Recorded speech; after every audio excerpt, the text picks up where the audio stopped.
Hello everybody, and welcome to the May D&D one-shot Group 2. I am Firefly, owner of the Glow Forest, socials below, and I'm here with a group of brave adventurers for another adventure. So I'll let them introduce themselves. First up is Blaze.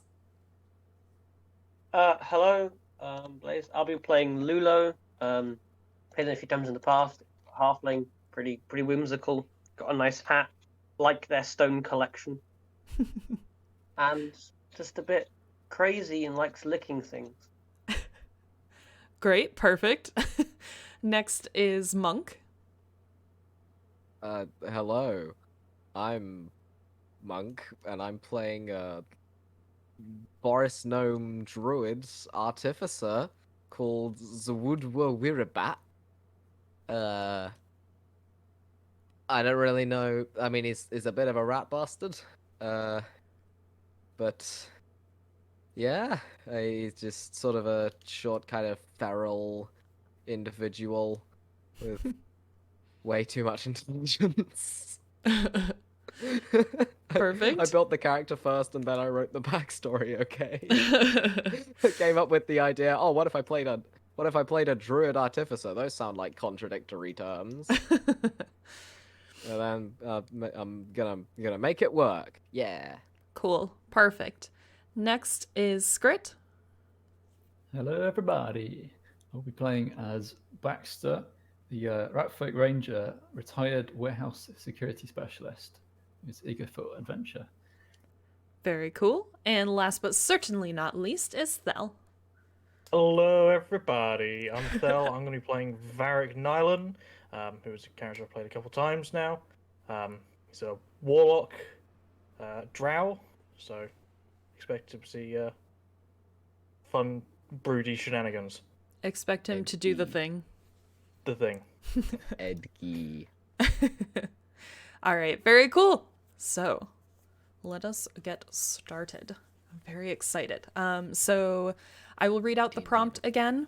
I read it out for group 1, but I'll just read it out again. So, something in your life has forced you to cross paths, directly or indirectly, with a very powerful wizard. Whether intentional or not, the encounter did not go well. Now they seek to balance the scales, but it may not be in the way you think. So, very spooky. Okay. Bum, bum, bum. So, you each wake up alone in a room. The room contains a single bed, a desk with a chair, a trunk at the foot of the bed, and an animal hide rug. On the desk is a candle and a single key.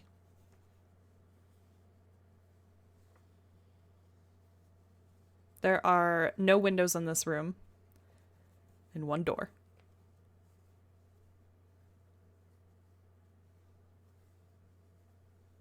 Are they stone walls? Stone floor? Stone walls and kind of aged wood floor. Is the door open or closed? Closed. All of your doors are Okay. closed. Is there like We're in four separate rooms. Sorry. Yes. Is there like a drawer in the desk? I don't know why I'm asking this. I don't know. It's probably not my character. I don't know. Is there a drawer in the desk? No. Okay. The desk is more like a table. The fact that there's a chair in front of it and like a candle and an item on it Okay. is really what's telling you it's a desk. Right. It's pretty crude Lights on the surroundings. chair. I'm gonna lift up. Zvud was gonna lift up the animal skin rug and put it around him like a sort of cape. Okay. It does so. Is there anything What animal underneath skin it? is it? Nope, there's nothing underneath it. Oh. It's what Well, we looks have like that now. Can It- I it looks like a wolf skin. can I put like 2 holes in it and then get some rope and then just tie and cut off a little bit of it and then just tie it around my If you want to spend a around little time myself? doing it, go for it.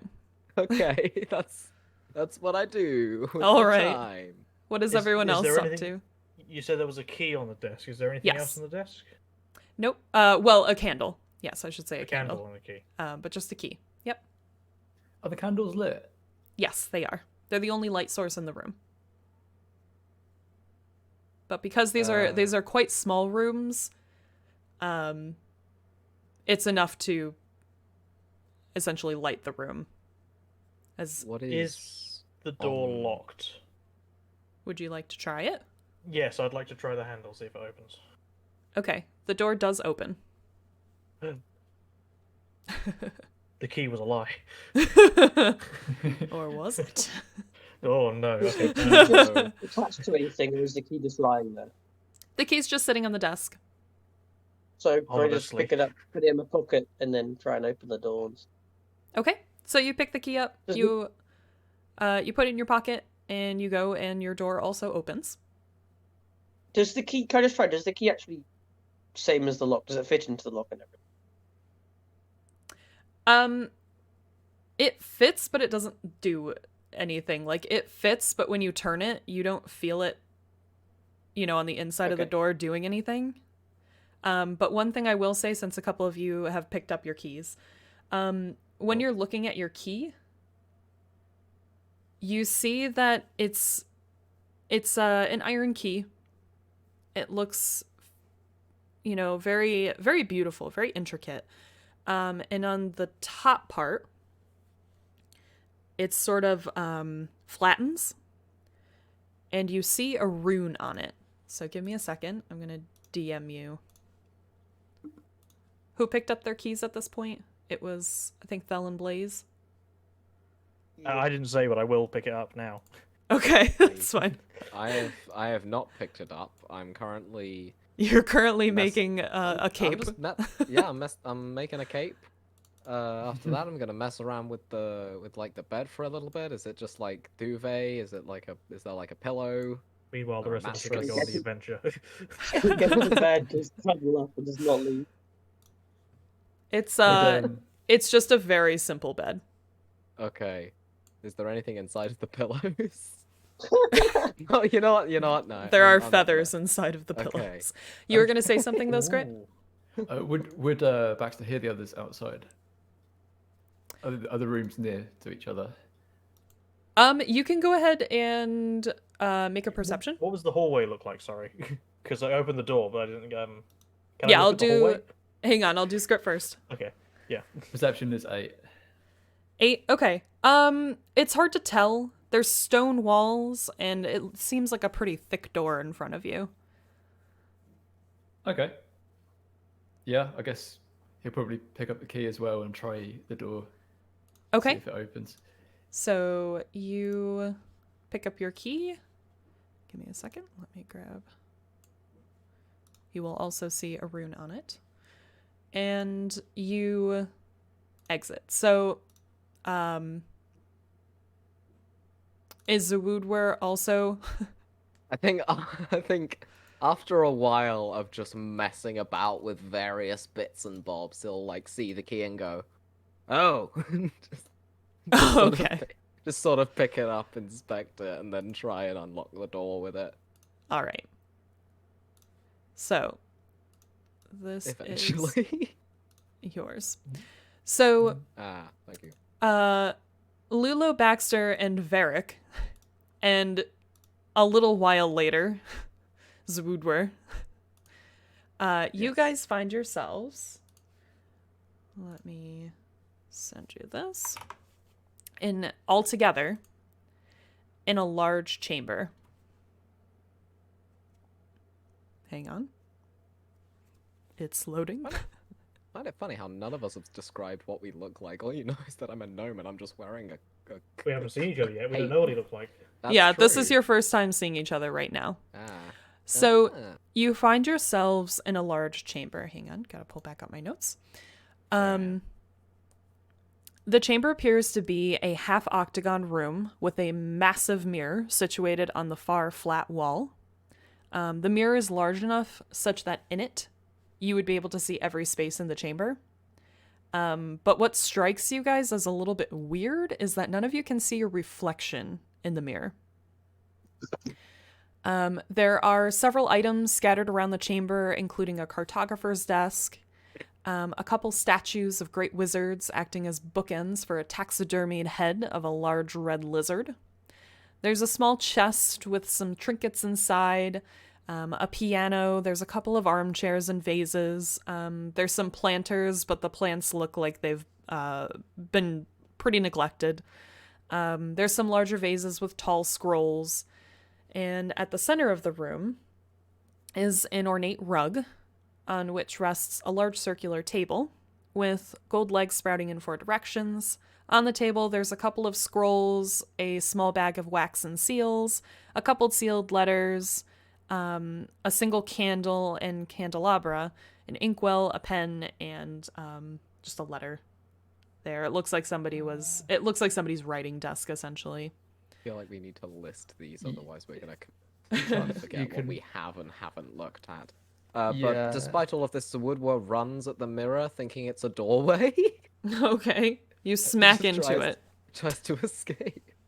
I was going to ask if you had any like text form of what you just said. That was a lot of information. Yeah, I do. Everything that I described is also on the map right now. Yeah. So give me a second. Except one of the rooms doesn't wolf. Yeah, you can ignore one of those rooms. Let me do this, and then I need to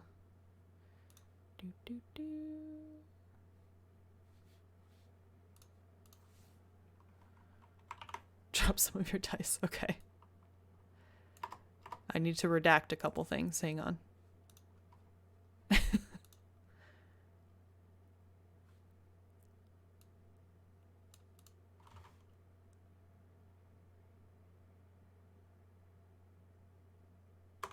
Okay, there you go. Thanks so much. Yep. So there's quite a lot of info there. It just basically looks, it's, as you're looking around,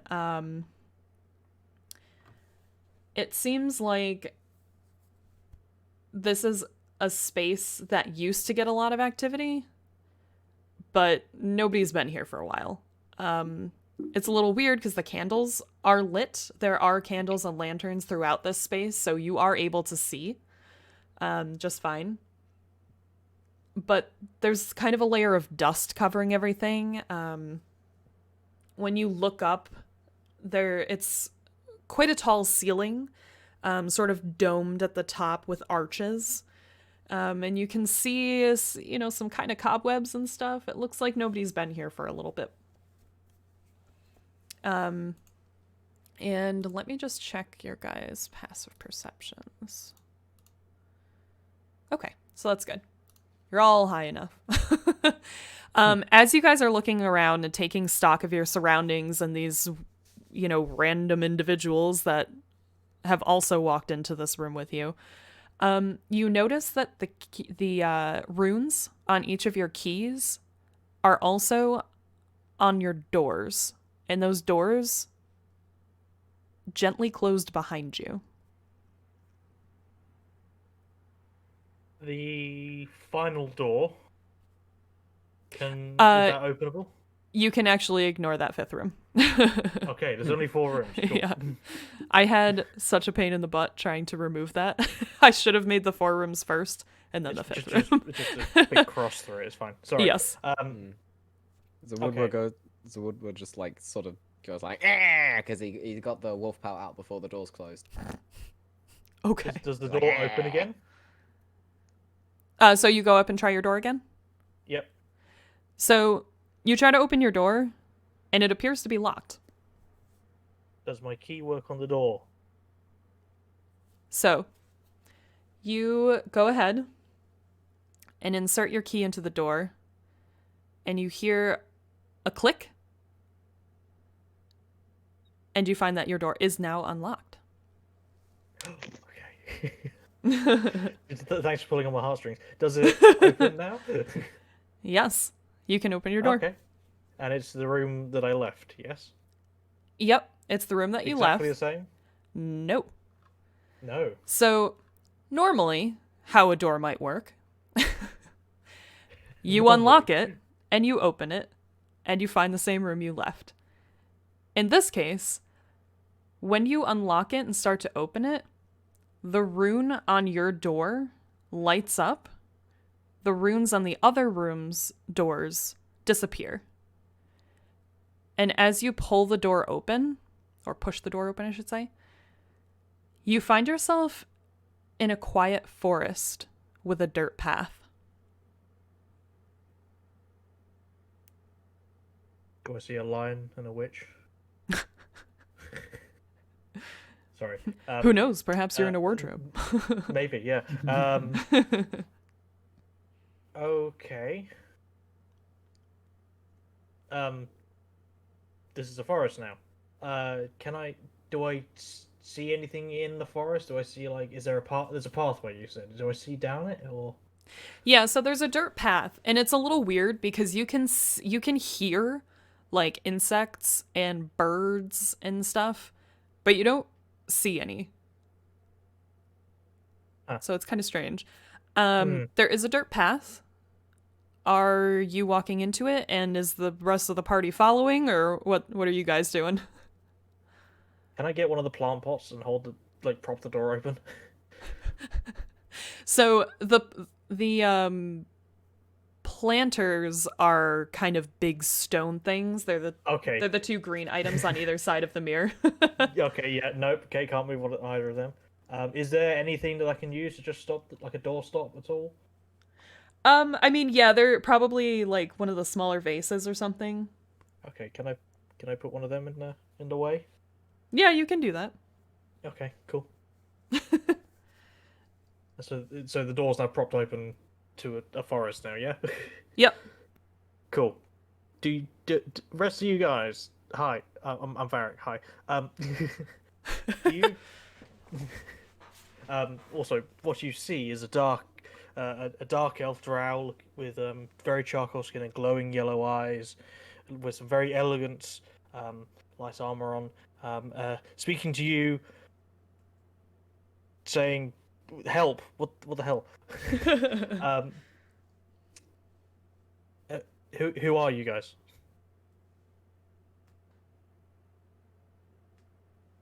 Well, I mean, who do you want me to be? I don't really know myself either. I'm just here, I think. Or is this all an illusion? I don't know.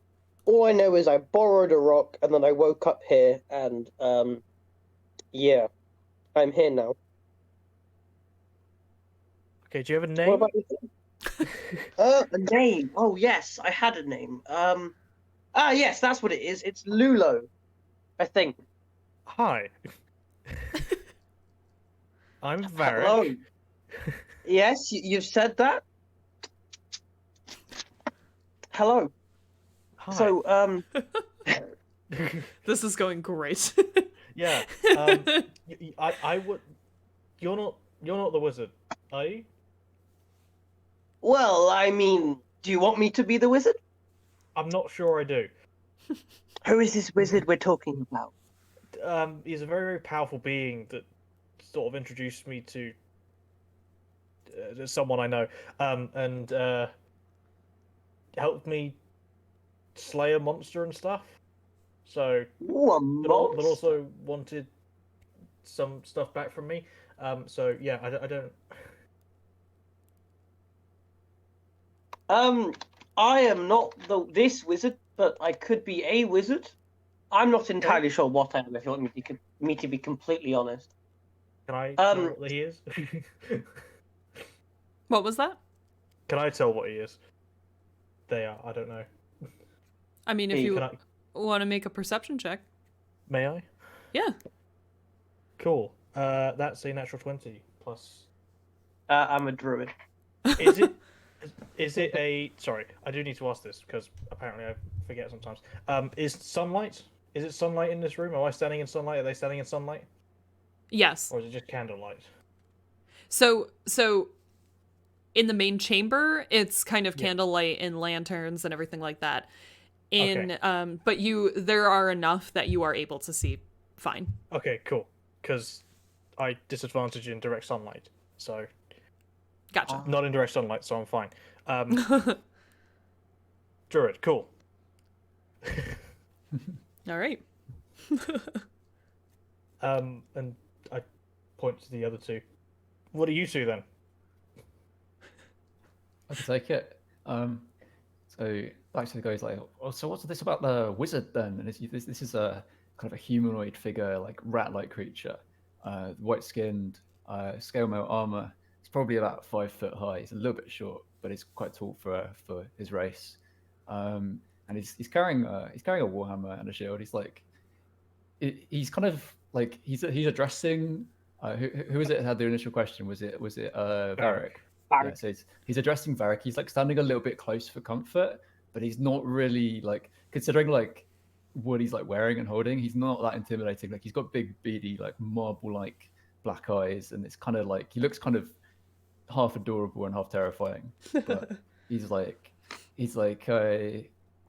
doesn't really seem to know much about said wizard, although he must have presumably wronged a wizard to be here.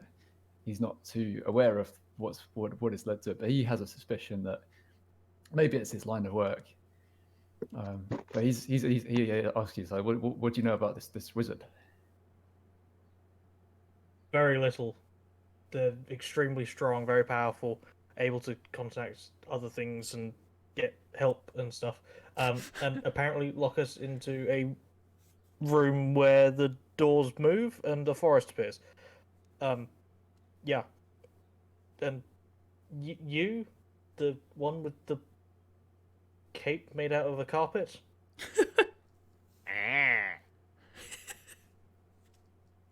Ah. Is there any more? Sorry, I don't speak yeah. Sound like a villager.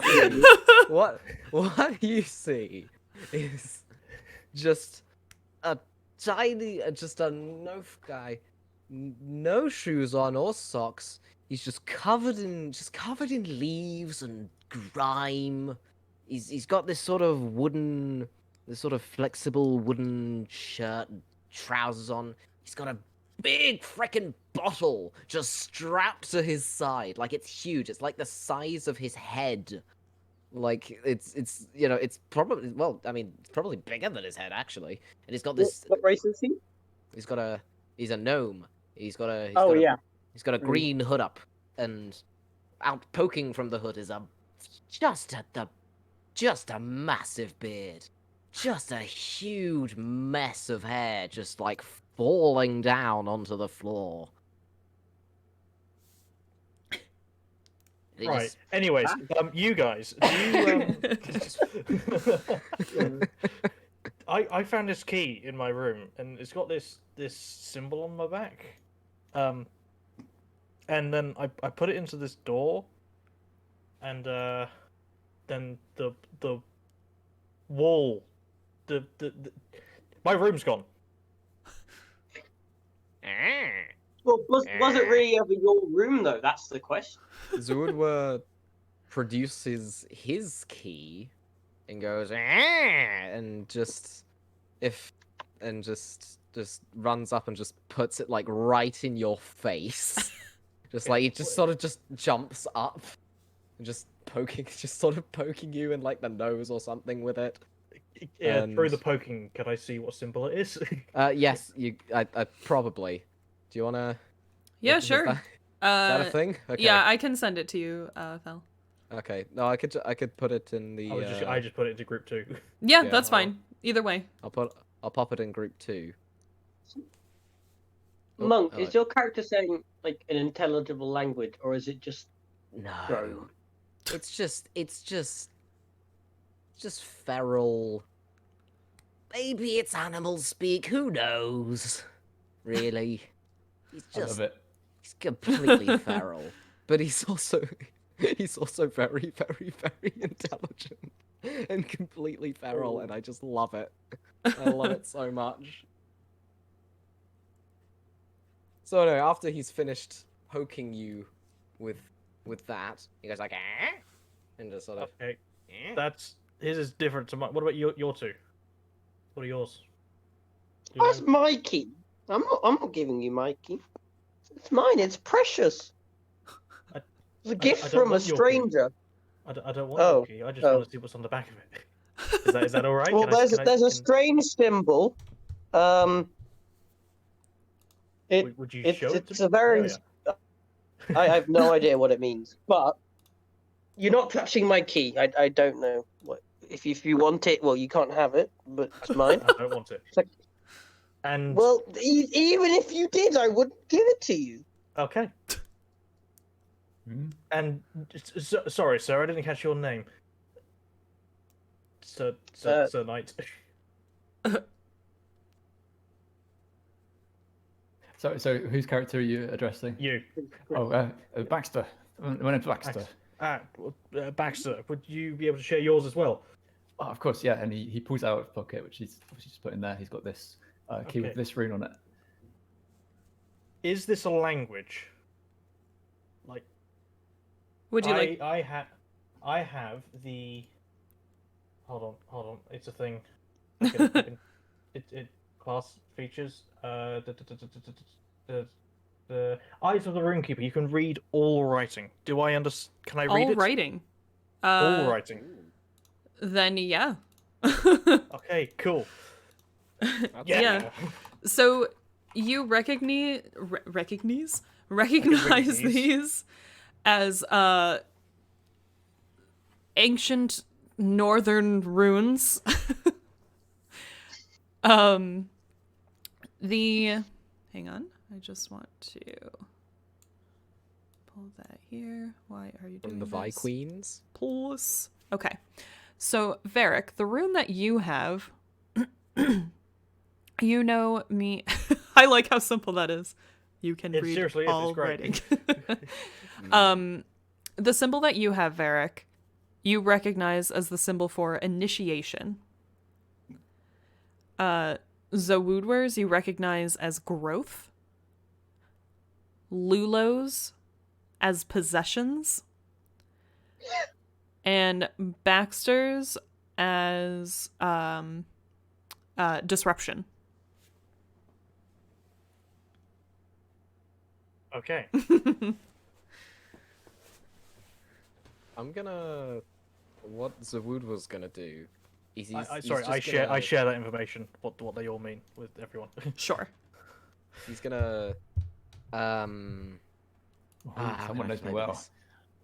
He what he does is he opens his bottle, pours some of the strange, unidentifiable liquid inside onto his hands, just smacks his eyes with them, and over 10 minutes I'd like to cast Detect Magic as a ritual. All right. So, during those 10 minutes, He's just sort does of anyone rubbing want it to do around, anything, he's or just sort of getting it all over his face. do you just all kind over of the want to? place. Okay. I'm trying to do so So- much flavor. So after 10 minutes, then, your group is kind of looking at you like, what has brought me to the same place as this creature? And when your ritual finishes, just about everything lights up. Ooh. There Ooh. are many different schools of magic, but most specifically illusion and conjuration.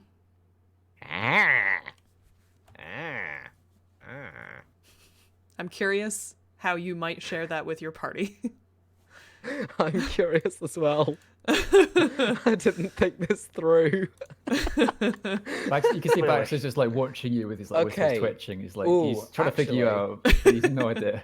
Eric is trying his hardest do to I not know, make eye contact. Do I know the various symbols for the different schools of magic? Like just inherent. Inherent? Probably not, but if you wanted Okay. to make an arcana check, Okay. you can try to recall them. Okay. Oh, that's good. Dirty 20. Okay, so yeah, you can recognize them. Okay. But you don't see them in the room. Okay. This is a okay.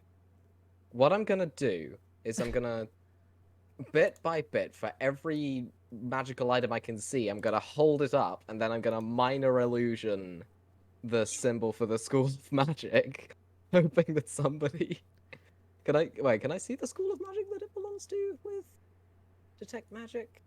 Detect magic, yes, should give you the And School you of let Magic. it School of Magic, yes. Yes. So I just sort of minor illusion.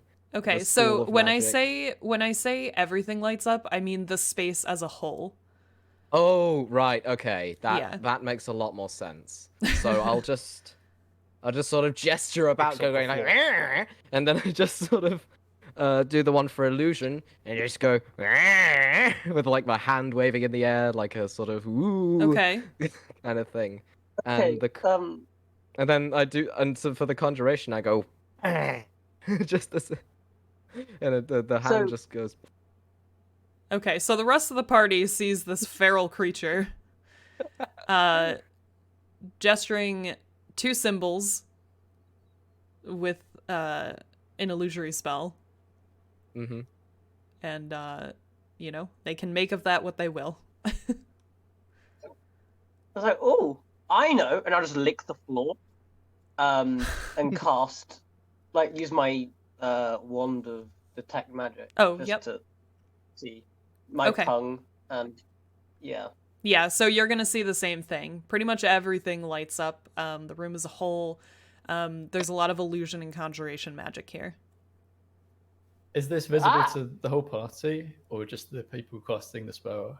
Just the people My casting the tongue's spell. superpowered. Cool. I was like, oh, However, it seems Lulu, our yes, has the crazy ability to talk. person is actually, in fact, incredibly smart.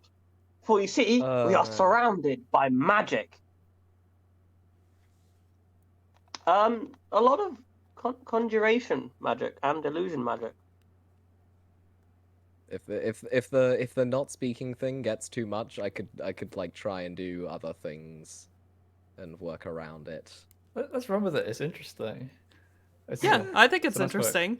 it I turns think- into like a genuine problem though, then I'll It's a I'll, puzzle for us to cheese it. figure out. Ooh, yeah. Yeah, I mean RP it how you want to. That's kind of the point Mm. of this one shot is RP and puzzles. So. That's true. So all right, so you've established there's magic in this space. You have an illusory room. Because the room beyond Varric does light up as illusion as well. You've got the door propped open. And the symbols have disappeared, or I should say the runes have disappeared from the other doors when you unlocked this one. Can I take a look, see what the wax seals are? If they have like a specific crest on them, or perhaps runes. Sure, so the crest is a very, very intricate W. Ooh. Is there a picture? Or Is it? No, there's no picture. is there- Oh, okay. Can I try and open my own door? See what happens. So, Lulu, you go up to your door and you insert your key. It is locked, the door, but nothing happens. You suspect it's possibly because the rune disappeared. How about, Varric, what if you were to close your door? Think some magic cool stuff would happen. Okay, Maybe my door would work.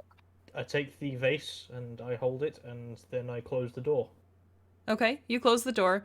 The rune on your door no longer is no longer lit, and the symbols on the other doors open or Return. sorry, return. Yes, I can So words. Can I then try It's my door? alright. We got there. So what do you do, Lulu? I'll try my door again. Okay, so you insert your key into your door, Lulu.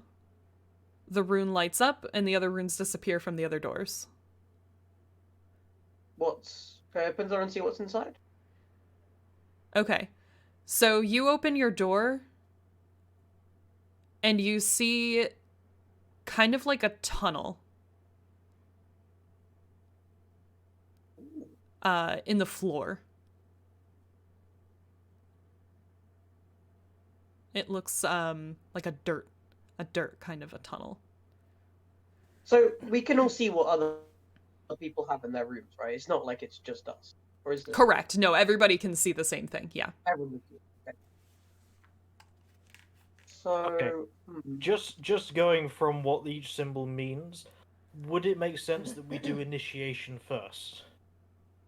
I'm assuming each room has some fair amount of importance to what happens back in here, but making sense to do initiation first as it's initiate start, you know? Does that sound like a logic? Zawudwa gives you a non-committal shrugging gesture. Great. I think he means yes.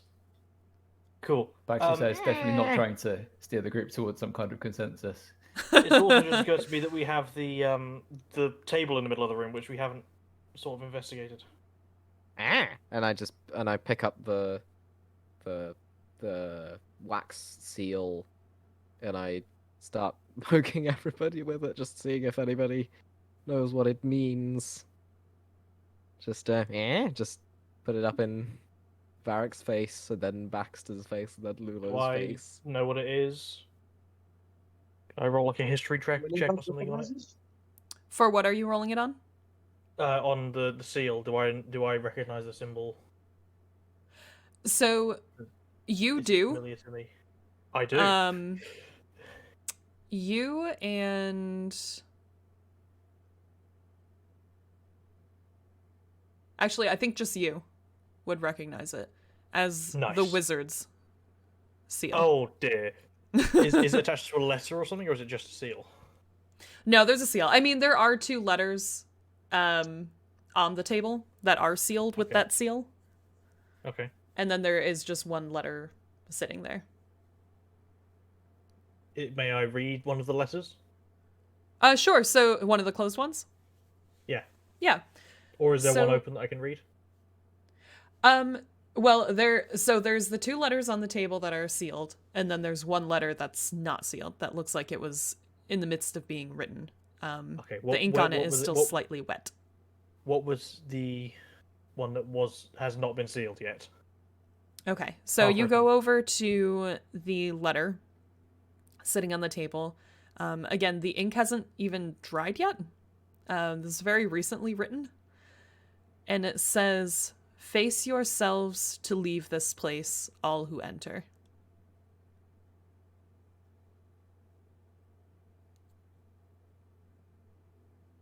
So it feels like there should be something else there. I suppose. Can Like a missing- I open one of the other letters then and read what Do it you says? share? Okay. You So you open one of the letters. It's addressed to somewhere in Kermega, which you've never really heard of. And it just sort of outlines a meeting that's going to take place. It looks like pretty mundane information.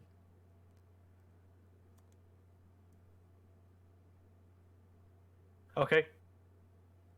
Does Varric communicate the what's on the letter to everyone, or? Yes. Face yourselves to leave this place, all who enter. Zawudwa runs at the mirror again. You smack into the mirror again. Pretty sure that's not a way out. He just sort of like goes just sort of crosses his hands, not his hands, like crosses his arms, and then he goes like, and then he points at it, and then he makes a gesture like he's opening his eyes, like just like he takes you know the thing that you do when you're trying to wake up and Yep. you take your eyelids and then you stretch them open. He does that, So and then he Face just- yourself.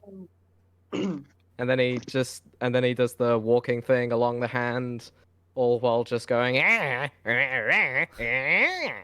Just- okay. So as somebody who has been up close and personal with this mirror twice now, go ahead and make a perception check for me. All right. 18. 18. Okay. So as you've smacked into this mirror twice and gotten quite close to it, you see on the outside of the mirror the runes that your friends of your new companions have shown you on the outside of the mirror. Okay. He jumps up and down and waves at them and points at the runes.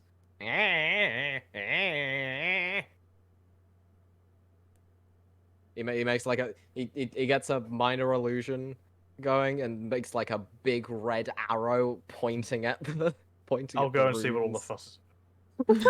Okay, so you go up, and since he's pointing it out to you directly, you don't need to roll. You see the runes that each of your companions has shown you. Are they in a particular order, or are they just in each corner, sort of thing? Just sort of in each corner. Okay. Does that equate to like the layout of the room as well, or is it just? You look at it and you look at the room. It doesn't seem to. Okay. I'm still for just walking through into the forest. So while everyone's been looking in the mirror, Baxter's sort of looking around the room, getting annoyed because he can't find anything. So he takes his hammer and tries to smash the piano. Okay. You want to take an attack roll on the That's piano? one thing. I'm the guy who A 7. smacks stuff with hammer. A 7? So you're getting really frustrated. You're like, this is ridiculous. I don't remember how I got here. There's these weird people and this creature that keeps running into the mirror.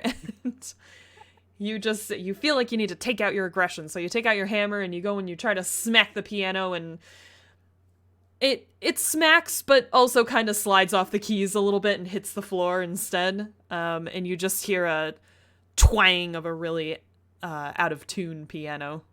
A couple of the keys do break. He instantly feels better. He goes to rejoin the group. Okay. Is Lulu's door still open? Currently, yes. Lulu did not close the door I'll yet. remove the key. Remove the key. And say, let's go with initiation, because Okay. that one sounds cool. All right. So Lulu closes the door, takes the key out. The blue glow from the rune disappears. All of the other runes on the other doors reappear. Cool. I open initiation and go through there. Okay. I actually go into the room and stuff. Okay. All right. So you and the party enter the room. I'm assuming, is everybody going with you since you've agreed to Yes. to go in there? Okay. So everybody enters the room and the door gently closes behind. You find yourselves again in this forest. It's quiet. You do hear some insects buzzing, some birds chirping here and there, but again, you don't see any of them. It seems more like the illusion of, or keeping with the illusion of this forest. You see your dirt path. You asked before if you could see anything down the path. Go ahead and make a perception check.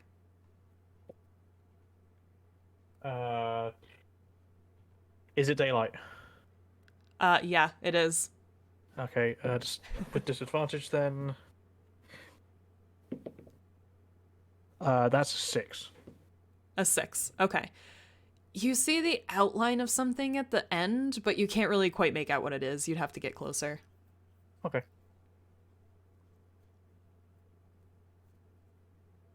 All right. Do we approach to get a bit closer? Yes, I start making my way downtown. Walking fast. Walking fast. All right. Yeah, I start making my way. It's like sunlight's a bit iffy for me, but I'm just hand over my brow and just make it Okay. do. All right. So you guys start your walk down this path. It's very beautiful. It is daylight. The path is heavily covered by trees, so It's kind of poking in through the branches, and it's quite pretty, especially not having like any flies or gnats around. You can really enjoy it. As you make your way towards the end, or what appears to be the end of this path, you see yourself coming upon a fork in the road. There is a path, there is sort of a pole at this fork, and there's a path to the left and a path to the right. So... Is it like a signpost pole, or is it just like just a rod sort of thing sticking out of the ground? It just kind of looks like a rod, like maybe it was a signpost at one point that just was past its time. Okay. Are there signs on the floor? Yeah, so there are signs on either side of the path. So Okay. to the left, you see a sign pointing to what you now see is a city in the distance. So as you're looking, it's weird because you couldn't hear it before, but as you approached this fork and these paths appeared before you, you now see to the left, there is sort of a city. And there is a note on that sign. To the right, you see another sign pointing, and there's a notice for a great beast. And it looks very familiar to you, Varric. Oh, great. Okay. What does the note say for the city? Okay, for the city, you take the note, and it says, Black Mast Trading requests the presence of one Varric Naylan to discuss the terms and conditions of the acquisition of the mentioned company. The appropriate parties will be assembled at 789A First Quay Street, presently. Could you type that into chat, or send it to me, please? I want to have the notes. Yes. Thank you. I can't. Do. There you go. So this note, and it's sealed with what looks like a trading company's signet. Cool. And the other note with the warning. So the other one wasn't really a note. It was more of It's a notice. Warning. With like I mean, it essentially says, beware the beast, and has a picture, a drawing of the beast that you recognize there. And as you're looking here, a feeling of familiarity, of choices, washes over you. I had a feeling. Okay. This is what I had to do. I went deeper into the forest and tried to face this beast. Maybe I should continue that path again. Maybe it's the truth. Maybe there's a trial that each of us have had, and we've had in each room, and we have to make that decision again.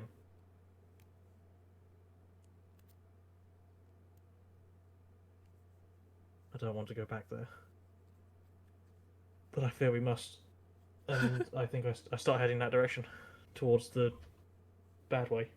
Okay, so you take the path on To the right? Yep. Interesting. Okay. So as you start moving to the right on that path, you see the path to the left closing.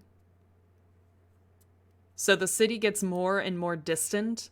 Trees start to fold in, and the path to the left begins to disappear. Do you still continue to the right? Guessing we're also following. Yes, I do. I do continue to the right. I keep going. Okay. Baxter Yeah, says you guys nothing, can follow but up. Anyone that's like, Baxter says nothing, but anyone who's paying attention sees he looks kind of quietly excited by the choice. He seems to like the choice. Okay. Not that he has any say in this. He's very excited. Okay. So Baxter's kind of like rearing to go here.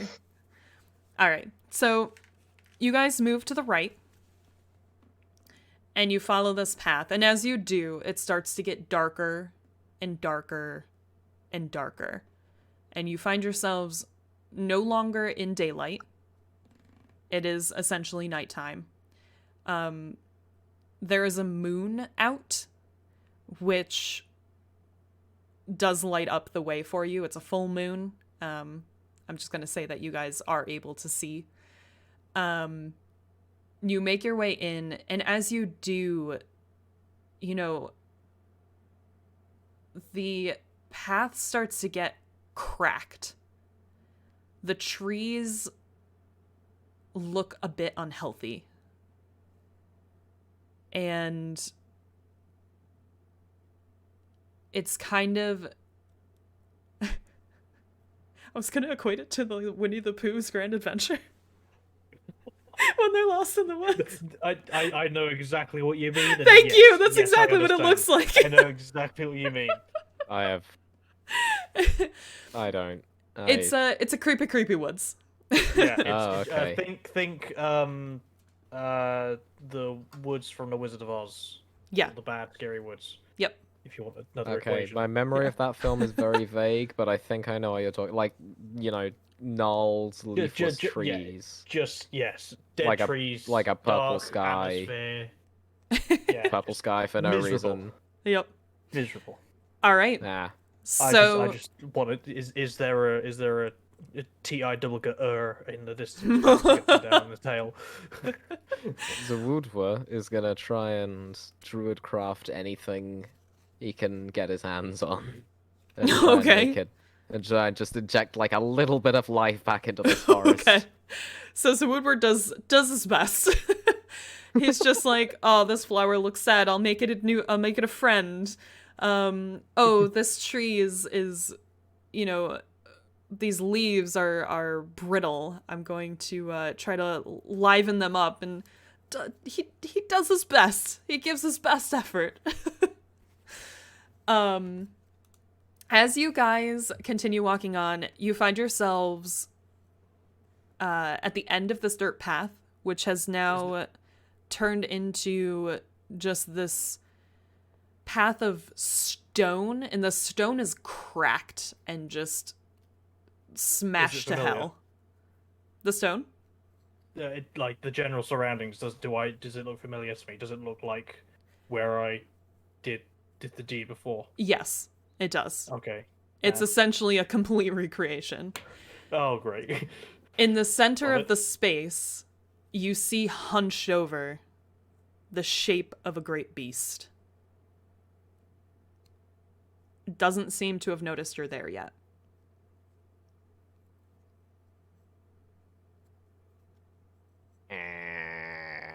I've got like a lump in my throat right now. I summon my axe and prepare myself.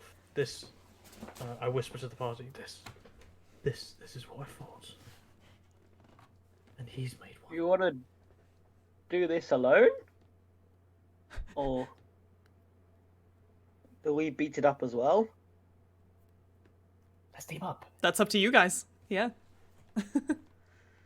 I lost when I faced it alone the first time. I fear I will do so Well- again if I do. Not all fights were supposed to be fair. Let's team up. Okay. It's not much for us. Join in on my signal. Can I sort of crouch down and start getting closer to it? Yep. And, like sneak towards Um, it a little bit.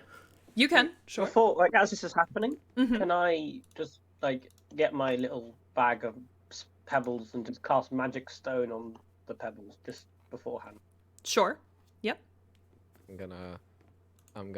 It hasn't quickly- noticed you, so if there is anything you want to do to prepare, that's totally Yeah. fine right now. We're not I'm in gonna take initiative. out a slightly smaller, like just a slightly smaller bottle, out of my somewhere. Bag of holding. Yeah, I have a bag of holding. I've Okay. infused it. There's a I have a bag of holding. That is a thing I have. I take a slightly smaller, just a small like sort of hip flask out of it, and I take my big old jug and I open it up. I pour some of the unidentifiable liquid into the flask, close it, shake it a little bit, and it's now my experimental elixir that I'm really excited to use. Okay. Do I specify it, or do I just roll a d? Let's see. You can create additional experimental elixirs by spending a spell slot of first or higher for each one. Mm-hmm. I can choose it. Yeah, I'm just looking I at have that on your... alchemist. I have alchemist supplies. I think that would be a. I don't think I have alchemist supplies. This is a complete waste of time. Damn it. I think I have proficiency with it, but I don't have them. That's annoying.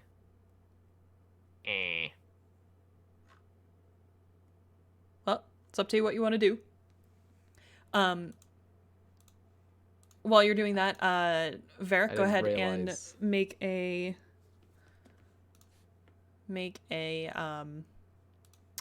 what am I trying to say? Stealth check. Okay, cool. Because you're trying to sneak up on him, right? Yeah. Okay. Now would be a good time for me to say that Baxter has disadvantage on stealth because of his armor. Okay, noted. I think was Actually- Varric going up alone, or were you gonna follow him? Yeah, I was. The rest of the guys are staying back. I'm going up alone, and Okay. everyone will move when I say. Okay. Actually, that takes an hour of uninterrupted work. Never mind. That's annoying as hell. I was gonna ask if we could rule bend, but I have to like take an hour if I want alchemist supplies. So Yeah, that's Stay alright. here for an You've hour got and other look at stuff. the seasons. What was Why that? doesn't it say? Why doesn't it say I have tools anywhere? Oh, that's because I didn't start as an artificer. Oh, I don't have tools because I didn't start as an artificer. I just have the proficiencies for them. Okay, well, 17 for stealth. either way. Yeah. Thank you. 17 for stealth. Okay. So that'll be Feel enough. like an You idiot now. sneak up. It does not seem to notice you. Are you just trying to get close, or are you going in for an attack? I'm just trying to get close. Okay. You get I'm not closer attacking yet. and closer, and make a perception check for me. It's no longer daylight. You said it's dark now. Correct. It's dark now. Cool. I So don't you have no to longer reroll. have 17 disadvantage. again. 17 again. Okay. You're looking at this creature, and they're hunched away from you, but it doesn't look like the beast anymore. It did from afar, but as you get closer, it looks more humanoid.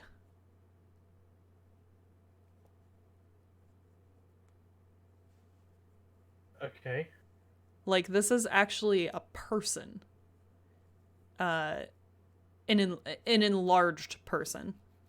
Hunched over. Does anything seem familiar about them? Is it like what skin color? What everything? What? They're like covered in dirt. They got hair. And everything like that? So, sure. So, I'll let your stealth ride since you're still sort of looking I at can tell this. again if you want. No, that's fine. So you're looking and you're like, wait a minute, something doesn't seem right, and you move around and you look and you can just make out the barest detail of the face. This is an enlarged version of your sister with bestial qualities. Great. Awesome. So Baxter obviously doesn't know any of this. So he's like, "Should we strike? Should we? Ready?"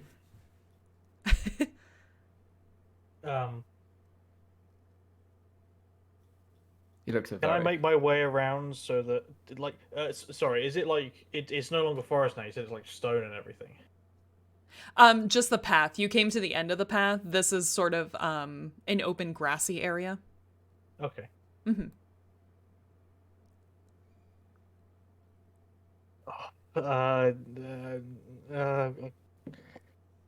Okay. I just roll the dice to decide what I was going to do. I stand up and yell, "You foul beast, ruined me!" All right, so as you shout that, your party members a little confused because you were so stealthy. But I gather Baxter is really excited about this development. So as you shout this, Varric, this enlarged creature of your sister, which seems to be the portrayal that you've made of her in your mind after what happened, stands up twice as tall as she normally would be, looking pretty feral, but in an angrier way than your strange new companion. And she just essentially roars at you. Roll for You can initiative. no longer hurt me, Sabrina. Roll for initiative. Oh, fuck. Yep. Everybody roll for initiative. If you could put it in Very the annoyed that in I the didn't- Discord. Very annoyed that I didn't realize I didn't have any tools until now. This is very annoying. So, are they Oh, well. tools that you should have had, or that They're you not would tools have? that I. They're tools that I would have bought if I had known that I didn't have them. I just had the Gotcha. proficiencies and not the tools. Understood. But oh well. Please tell me there's like a hidden feature of an alchemy jug that I can use it as alchemist tool. No, there isn't. I've read this before. I will say that since you have the abilities, we can say that you have those tools. Like Because you. You have the Thank you, abilities kind and the dungeon master. proficiencies. Go ahead and take them. Thank you, dungeon master. Yep. Because that's probably an oversight on my part when I was looking through your character sheet anyway. Oh, it's fine. It's probably an oversight on mine for just for not realizing. Oh, right. I don't have tools. So I'd like to. Before I was gonna the thing that I was gonna do as we were all preparing while Yep. Lulu was casting Magic Stone. I wanted to make an experimental elixir. So I'm gonna roll a d6 and see what that does. It's nothing bad, I promise. Mm-hmm. What you say? Ooh. Ooh. That should be fun. I need to take a look at that. Now we'll do I'm not gonna say what it is. this. Because that would be metagaming? I don't know. Oh, yikes. These dice are broken. Fantastic. Your dice. I was just Ooh, gonna use the that's D&D cool. Beyond dice, but they're super broken Don't. I wouldn't. right now. How broken are Physical they? dice. Hang on. They're working I fine have for my other me. set over here, so I'll just use these instead. Run, Firefly, run. D&D Nah, Beyond they're dice right are here. working absolutely fine for me. They have little. Still run anyways. They have I little don't want flowers to- in them. They're really pretty. Aw. Ah, that's nice. Yeah. Do we get dice Oh, picks? interesting. Okay. I will send them after. Yes, Yay. First, she's got to kill us. they're pretty. Indeed. Yeah, I'll show you after you TPK this fight. Cool. Yeah. Just as a consolation. Oh, man. Thank God Okay. I took healing spells. All right. So, first up is Baxter. Okay. Yeah, so I think Baxter will probably start with bonus action. Okay. So you- Just so you know, so I'm gonna say because of this theater of mine, Varric is about 5 feet, 10 feet. How close were you getting? Very, I think. Okay, so you're within 5 feet. The rest of the party is about 20 feet back. Okay. I'd like to use my bonus action to cast Hunter's Mark, if I can. Okay. Obviously on the beast. Okay. Cool. So okay, I cast Hunter's Mark, which will give me, if I hit, it'll give me 1d6 bonus to the hits with the weapon attacks. Yep. And Perfect. I have advantage on Wisdom, Survival, Perception checks to make to find this creature. Okay. So they'll do that. Then I've got. I don't think I can use the other one. So I'm gonna run towards the beast with my hammer. I'm gonna make a hammer attack. Okay. Go ahead. All right. So that didn't land properly. 17 to hit. 17 will hit. Okay. And the damage 1d8 plus 6. So that would be. Bear with me. That's 11, and then plus a d6. I think that's 11 plus 6. I think that's 16. 11 plus 6. So it's 5 7. plus 6 plus 6. Oh, 5 plus 6 plus 6, so 17. Yeah. Okay. 17 points of damage. Okay. Big numbers. Wow. Yeah. And then I can't disengage safely, so I'm going to stay in melee range. Okay. Sounds good. Next up is Lulu. I'm just gonna go pick up one of the pebbles from my bag and whack it with my big staff at the thing. What do I call the thing we're fighting? Like a big human or a? Was that Sabrina. didn't yeah, Sabrina. Yeah, so you Okay. guys, not knowing Varric, don't know what her name is, but you see a very Varric. large woman with like bestial features. I think Varric said. I would have yelled just as initiative was, "You can't hurt me anymore, Sabrina." Perfect. Something like that. So maybe they would have heard that. We Yeah. have a name.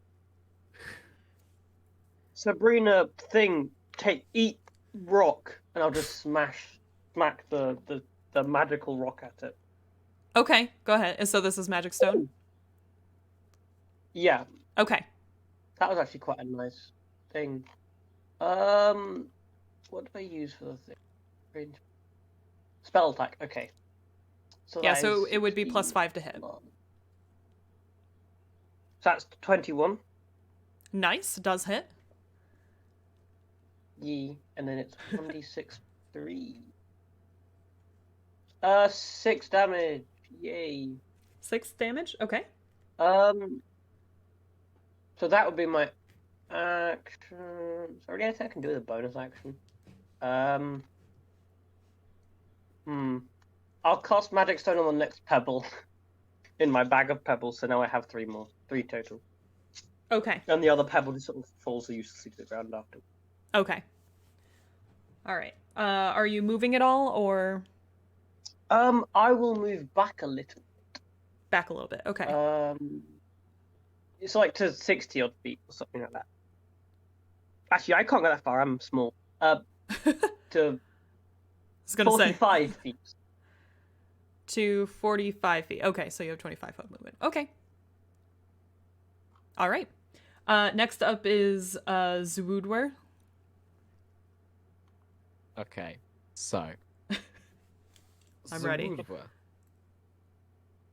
would like to take his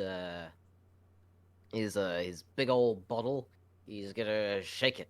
He's gonna shake it real hard. It starts. Yeah, you start hearing some bubbles if you're close by.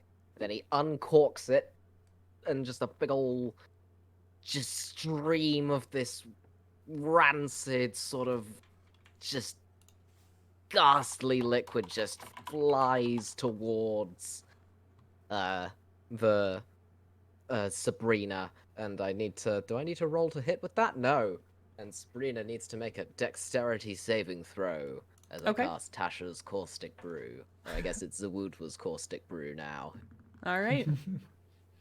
Yeah. And she rolls an 18. That saves. Is it half? Oh.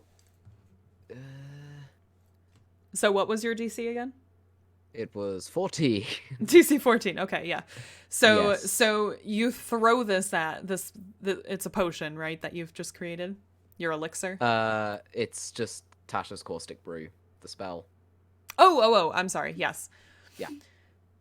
So you shoot it out. I just uncork it and it just flies out of the bottle. Perfect. So you uncork the brew. It flies out of the bottle towards Sabrina. Sabrina, right? Yep. Okay. And just misses as she steps out of the way. She's aware she's being attacked now, so she's taking her she's starting to take her defensive stance. And for the bonus action, he casts the shillelagh on his club. Okay. And any movement? I think it's probably safest for him to stay where he is. Okay. Sounds good. Probably best. All right. Next up is Varric. In blind rage and actually a little bit of fear, gonna cast Hexblade's Curse onto Sabrina. Ooh, cool. Which is pretty cool. And then I'm going to make an attack with my battle axe. All right. Go for it. That is on the floor now, apparently, and running away from me. A natural 19, which is actually a crit. With It Hexblade's is, Curse. yeah. Woo! Okay. I've not done this before. Okay, so it's 1d8 plus 5, but I need to do the d8 twice. Is that correct, yeah. isn't it? Yep. Okay. Okay, 3, 5, 8, plus 5, plus some plus my proficiency, which is a plus 2. Sorry, I had 8 plus 5, which is 13, plus 2, which is 15. 15 damage. Okay. Huge. All right. Is there anything else you'd like to do? I think that's that's a action, bonus action. Yeah. Okay. All right. So your sister Sabrina, or this beastly version of her, you have successfully hit her. She's under attack. She's furious. She makes direct eye contact with you, Varric, as the last person to have hit her. She screeches and makes 2 claw attacks at you. Ah! Okay. It's Varric. Does she move, or is she like next to us? She's We're both so you within guys are range. both within 5 feet of her. Yeah. Cool. Okay. Yep. 2 claw attacks. Okay, come on. Okay. So first one does hit. How do you know? So, well, you see. Second. How much was it? It was a where's my thing here? What is math? It was a 23, the first one. Okay, cool. Yeah. I was going to think maybe I could shield it. No. Second is a 17, so it just makes it. So I will cast shield on the second one though and cancel the. Cast shield. Okay. Okay. Is it shield? Yeah. It is shield. I'm thinking of, aren't I? The one's a reaction. Yeah. that Yeah. gives you Yeah. plus 5 to your AC. Yep. Okay. Yeah. So that's fine. Okay. Wait. Does that work for the entire reaction? Can I do it for both? Plus 5 to 23 is still more than that. It's fine. Okay, carry on. It should only. Yeah. It should. Yeah. It's alright. Carry on. It's alright. I'll take damage. All right. How much? So it will be. Oh, whoops! That's the wrong die. Oh, same number anyway. Woo. So she's kind of in blind rage right now. So she reaches out and she slashes at you, and she only manages to get a piece of you for 4 damage. Okay. All right. Well played. And then block the shield as well, and then yeah. Yep. Cool. All right, so we are back up to, and she's gonna say where she is. She's fixated on you, Varric. We're back to Baxter, who is in Smashy. 5 feet. Okay. I mean, it's the logical choice right now. Although Definitely. my roll's not great, so it's gonna be 11 to hit. 11 to hit does not hit, unfortunately. Sort of swings and then misses, and he swings and spins around. Swing and a miss. There's a little dance. And he stays where he is. I think. Okay, sure. Anything else? He's like, he shouts out like, "Down!" and that's my go. Perfect. Okay. Next up is Lulu again.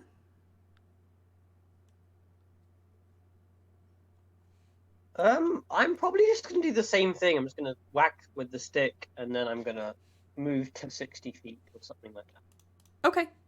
Because it's moved its like relative position, right? So It's the same place to where it was. oh, is it the same place? Yeah. Okay. No. Yeah. So- So they didn't move. They're fixated on Varric. So I got an 11. an 11 to to hit hit. does not hit, unfortunately. Oh, So I was should- this your magic stone again? You said. That was magic stone smack, yeah. And then Okay. bonus action, magic stone in my pebbly bag. Okay. I'm running out of pebbles. Oh no. I may need to use some of my important pebbles next.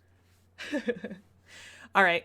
So you smack the stone and it goes just wide. You're a little put off by this this giant woman. Smack my staff on the ground. Like, this is not fair. All right. Next up is Zawudur. Yes. Hello. I'm gonna do that thing again. Okay. I guess Go ahead. yet another deck save. All right. Another deck save. Which is actually even better than the last time. Oh, fantastic! I'm wasting space. So that is a 21. Unfortunately, she does I should save. stop casting that spell. I'm fantastic. sorry. These dice are great. Yep. So You get one out of dice jail just for me. you uncork your bottle again. Your liquid flies out, but Sabrina's still she's on to your game. She sidesteps it as it whizzes by her head. Okay, now let me check. Is there anything else Something. you'd like to do?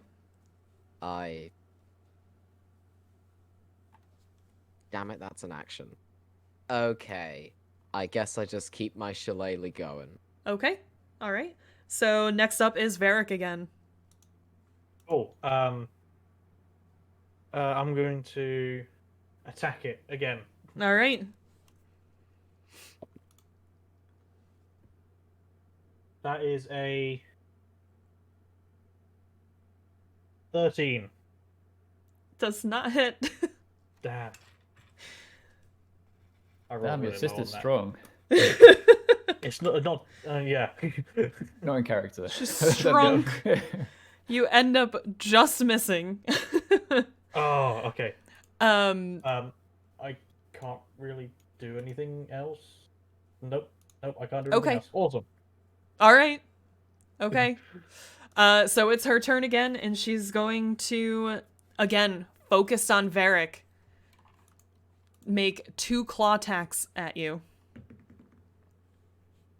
Okay. Oh my god. No. The first one No. definitely Oh, no. hits. Oh, great. Oh Cool. no. Second does not hit. Okay. Oh. That's good. Just for, I So- would like to know the numbers if that's all right. Oh, yeah, so the first one was a 22. Okay. The second one was an 8. Yep. Nice. Cool. And Hit me. she hits you for 9 points of damage. Ooh. 9. 9. 9? 9. Well, how Yeah, big I is get the joke. it, That's in new. in D&D sizes? How big is she? Like, is she medium, large? Blah, blah, blah? Large. And you said that she missed an attack. Can I proc my giant killer feature? It says that when a larger or larger creature within 5 feet of me hits or misses. Oh no, I can't. It says it hits or misses me. Never mind. Yeah, Mystical currently Right, she's just been focused on called Varric. Varric. Yep. Yeah, Wow. I misunderstood it. Nope, that's okay. Really? No, that would have been great though. Okay. All right. So next up is Baxter again. Cool. Well, I get to attack anyway. Yee, go for it. Okay. Well, how does shove mechanics work? Actually, one thought. Can you shove a creature that's bigger than you? D&D. You take a good disadvantage, luck. I believe. Yeah, I think it's disadvantage, but let me just double check.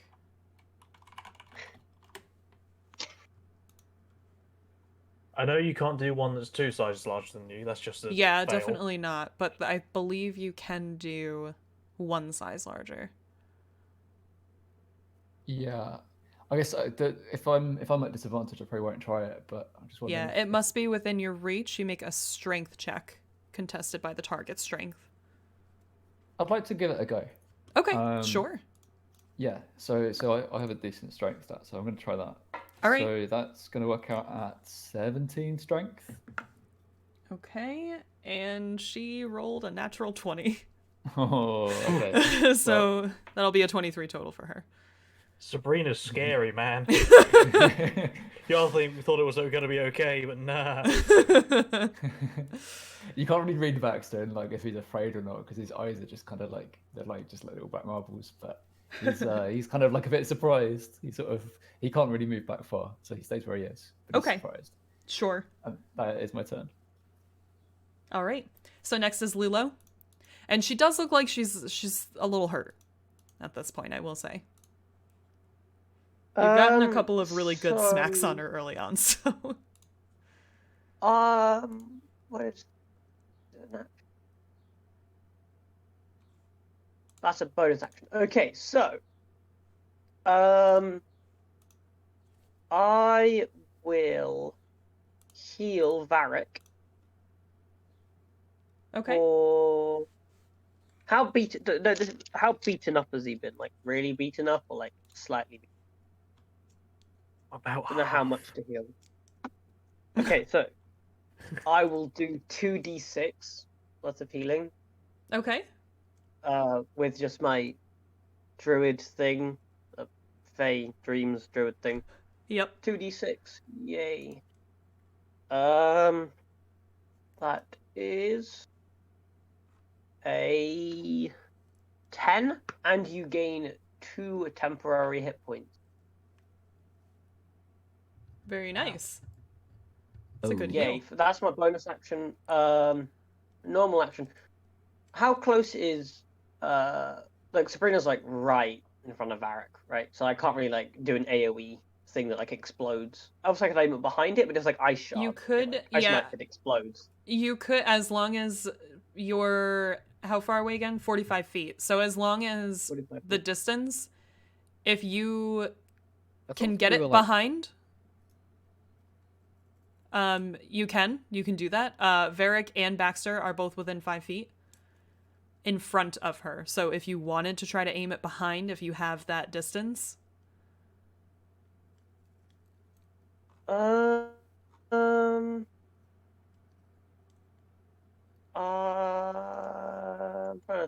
won't. It won't. I'll just sort of. Let's go with Magic Stone again. Whack. Okay. All right.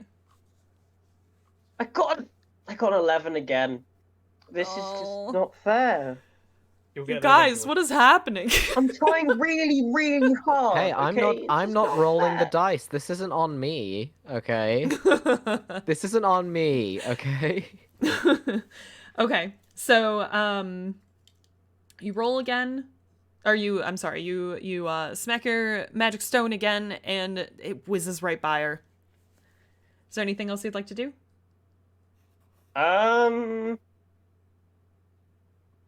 You know what? I'll move forwards to 30 feet now. Just to be a bit easier, 30 feet.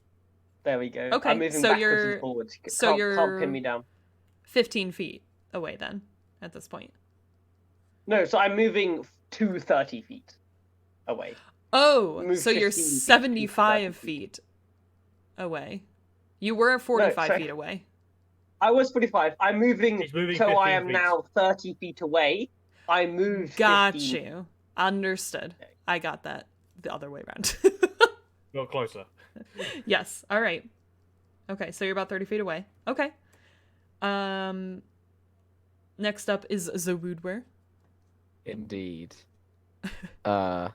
He's gonna shake his bottle again, and he's gonna uncork it, and out comes a different color of unidentifiable sludge. It's slightly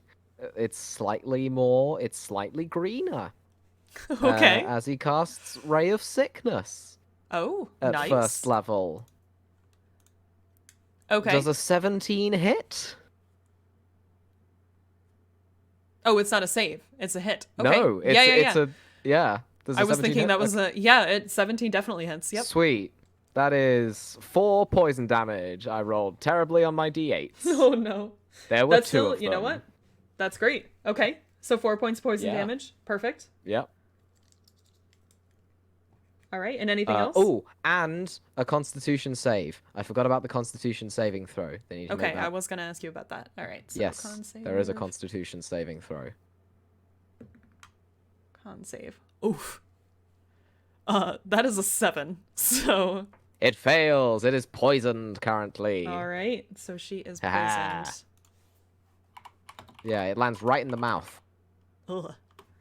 Ugh. All right. So she is now poisoned, which means she has disadvantage on attack rolls and ability checks. That is All right. amazing. Yeah, Because that's. I should have done. I should have used. All the dead I should have now. just. This whole time I had it in my back pocket, and I was just like, no, I'm gonna use 2. I'm gonna use 2 spell slots before I do that. No, that was great. All right. So Varric, your turn. Disadvantage on ability checks, did you say? Disadvantage on ability checks. Yeah. Cool. I would like to cast Toll of the Dead. Toll the dead. And Question. they must succeed on a Wisdom saving throw. Sorry, go ahead. All right, what was Ability your checks question? aren't saving throws. Doesn't matter, not the point. They're different. Not a doing it question, anyways. that's a statement. They're different things. Doesn't matter. Wisdom save, please. She fails. Oh, That is cool. a It's 3. Cool, it's a 15. Her to beat luck has now. run out. Now she's failing her save. Yeah. Can I also ask a very small question? Have they taken any damage? Do you know if they're hurt a little bit? Oh, I just like she 'Cause- just drank Sabrina? some of my. She Yeah. just drank some. of Sabrina's looking pretty hurt. Cool, She cool. Because now She I just can drank do... some of Zawood's patented sludge. Yes. Cool. She I is can now poisoned. use my Yep. D12 instead of my D8 because Indeed. I've thought never it was actually a rolled a D12. Oh. It's a Ooh. D8 if they've got full health. It's a D12 if they've taken damage. Awesome. Yeah. Yeah, they've taken a fair Yep. amount of damage. You guys got 2. Baxter and Varric got 2 good hits in the beginning. 11 damage. 11 points of necrotic damage. Ooh. Ooh, necrotic damage. Okay, hang on. Let me just see. It's 11. All right, she's looking What's champ? roll hurt. Oh, Roll hurt. damn it. All right. And that was an action. So, Okay. So Okay. you got anything else? um,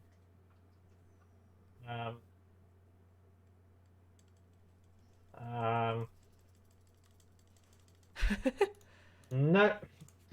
No. Okay. Yep, that's it. I'm done. I'm good. Thanks. Okay. So it comes back around to Sabrina's turn. She looks ragged, like very bloodied.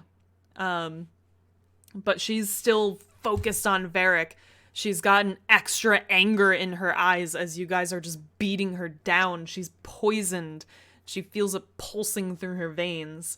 She's going to go ahead and take 2 more claw attacks at you. That is a 10, so it does not hit. Oh. And that is a 15, which I think also does not hit. It does not. There you go. She misses both. She's completely distracted. She's got, this vibrant green liquid that started to make her feel sick. You guys have just beaten her down. And she looks real rough. So it is Baxter's turn. Okay. Yeah, sure. So Baxter's noticed that she seems to be completely fixated on his party member, and he do I want to try that? No, I'm gonna do the simple thing. I'm just gonna swing the hammer at him. Yeah, At go for her. it. So I think rather than being elaborate here, ooh, that is a natural 20, Huge. which works out as a 26 to hit. Well, I guess it's a Yeah, hit that 'cause will it's hit. not Yep. 20. Okay, let me just do the things. It's a 1d8 plus 6 plus d6. So Jeez. I should remember which dice these are. This is confusing. 6 plus 6 is 12 plus a d6, which works out as 16 total. Jeez. You are so strong. Smash. All right, 16 total Bludgeoning damage. bludgeoning damage. Okay, she's barely hanging on. Barely hanging on. Is there anything else you'd like to do? I yell to the party, finish her. She's weak. All right. Go ahead, Lulu. So, now I'm 30 feet away. Mhm. I will produce flame and just chuck it at him. Okay, Her. go for it. So, yay! I got a 19 Yes, that one does to hit. hit. And it then does 6 fire damage. 6 fire damage. All right. She's barely hanging on and super focused on Varric.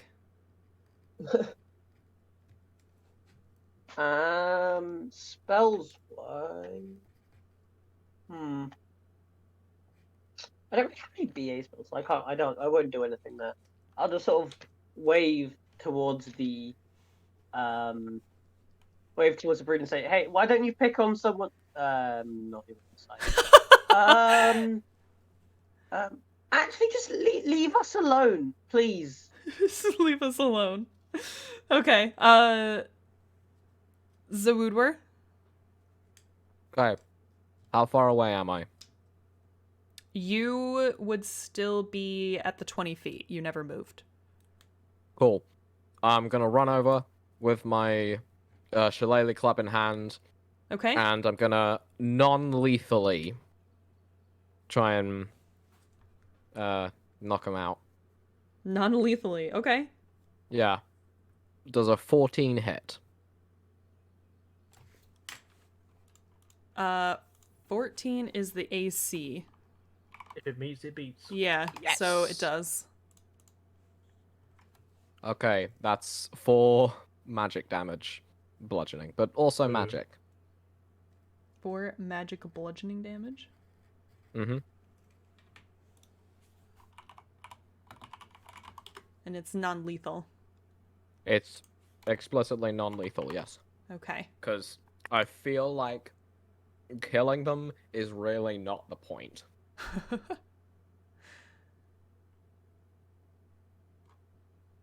All right. So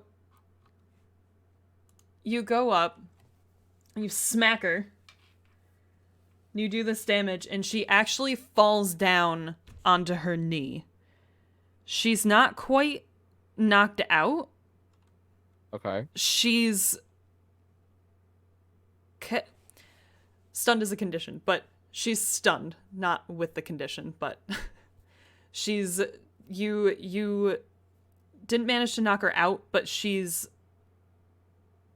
kind of incapacitated, and she starts to kind of shrink. It's weird.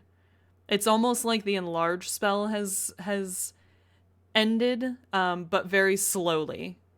So Varric, your turn.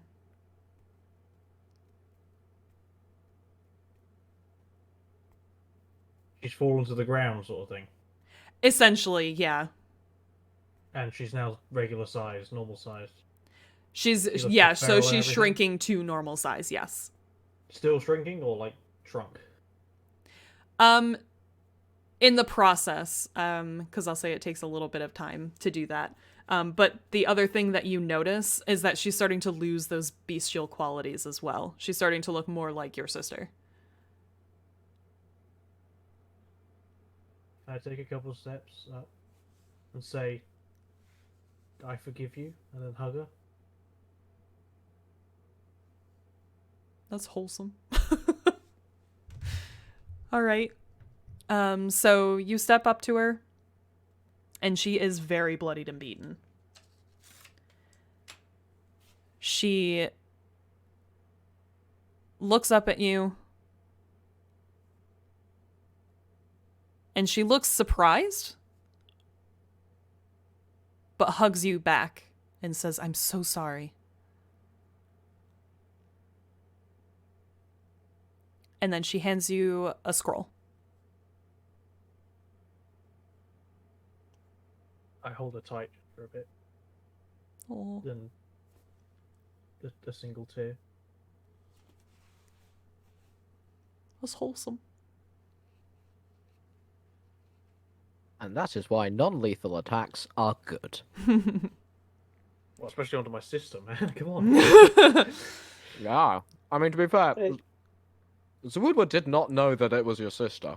But, at the same time, it looks kind of human. So, Yep. Yeah, so this creature resembles more of a humanoid now, as opposed to some kind of gigantic humanoid Yeah. beast thing. Yes, exactly. Yeah. So as you continue to hug her and she's handed you this scroll, her figure fades away. And you find yourselves back on the original dirt path with the door in front of you. It is now daylight. And you have beautiful trees around you. The same sounds that you heard before. It appears you've completed your task. What, can I see what's on the scroll? Yep. So you open the scroll and it says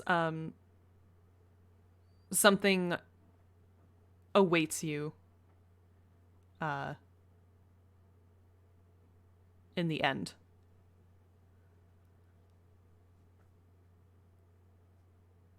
Or at the end, I should say. Sounded like death. Okay. oh. Who's next? All right, Whatever so it you guys doesn't say. exit. We go back through the door. Okay. So you go back through the door, and as you do,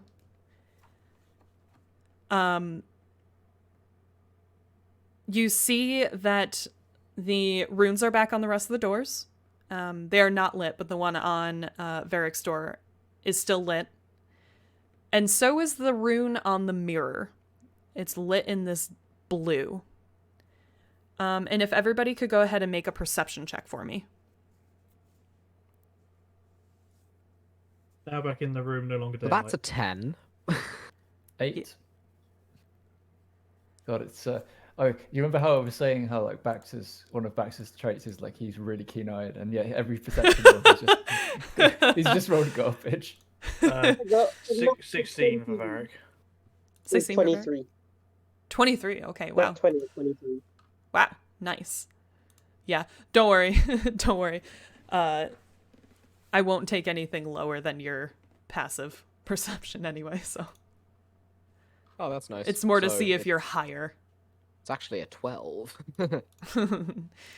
In this instance, I should say, for that. So, as Varric and Lulu are looking in the mirror, first of all, something that everybody notices is that Varric can now see his reflection. You can all see Varric's reflection, but still nobody can see their own. Nobody else can see theirs. Varric and Lulu, when you look in the mirror, you see that scroll that Varric just got in the mirror version of the room, placed on the center table where the kind of letters and notes and everything were. And when you look at the room that you're in, it's not there. Can I place it where it is in the reflection? Yeah, go for it. So you place the scroll where you see it in the reflection, and your rune on the mirror changes color to a red purple.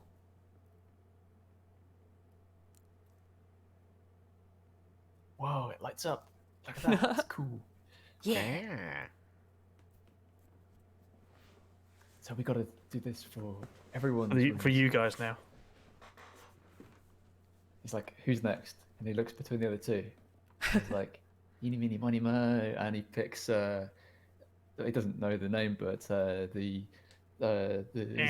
Zood, right? Yes. Yeah, man. I've been playing He's like- I've been playing Lego games all week to get down the expressive grunting, and I've just turned into a Minecraft villager. This is great.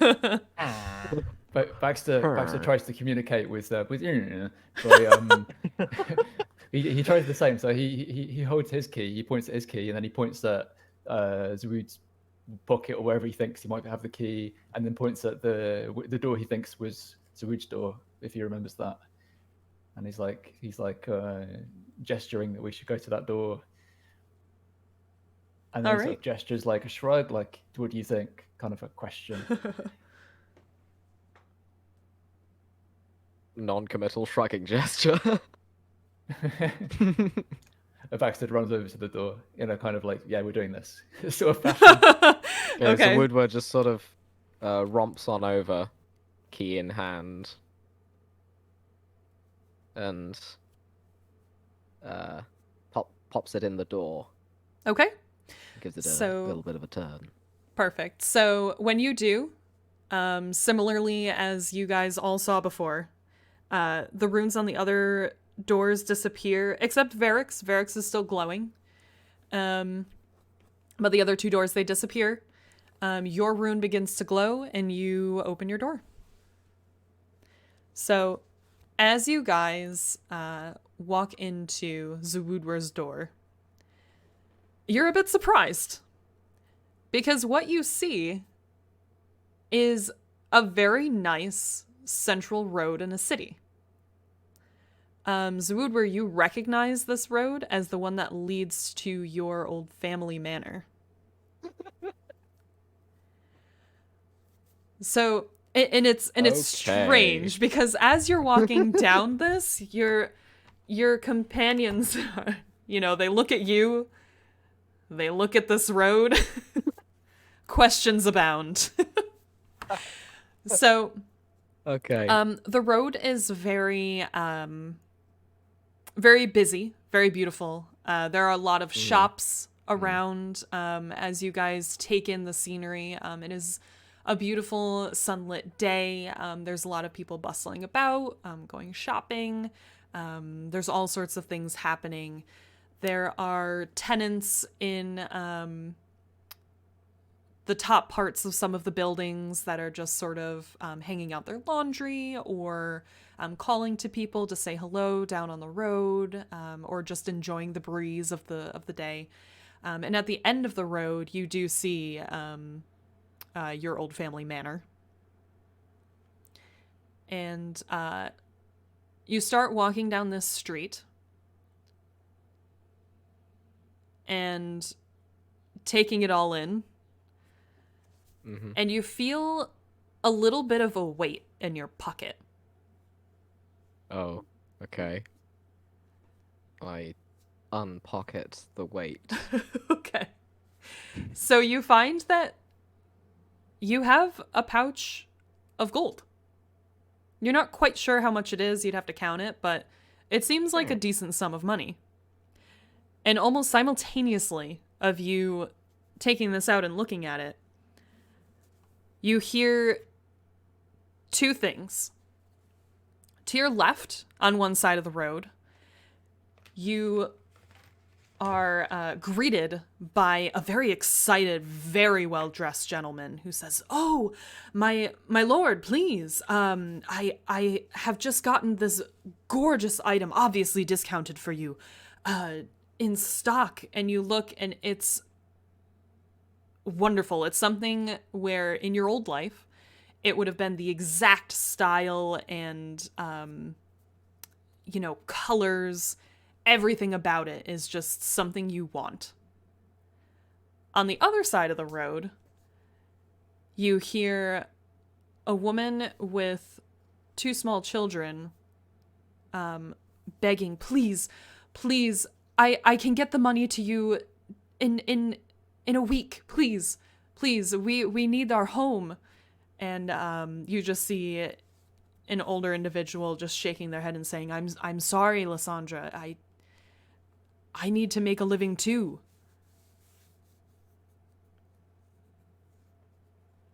And yep. Let me think for a moment.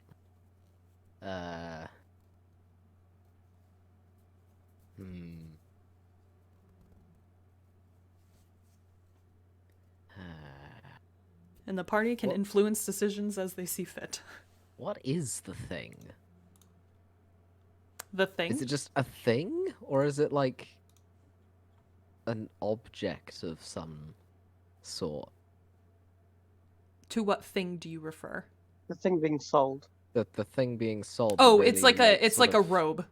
Style. Oh, okay. It's a clothing item, yeah. It's shiny though. Very shiny. It looks really cool. Mm. And I kind of really, really want it. However, He being sort of scratches nice his beard, like is all of nice. it at once. He just takes his entire hand and just sort of rakes it all the way down his beard, just trying to scratch it.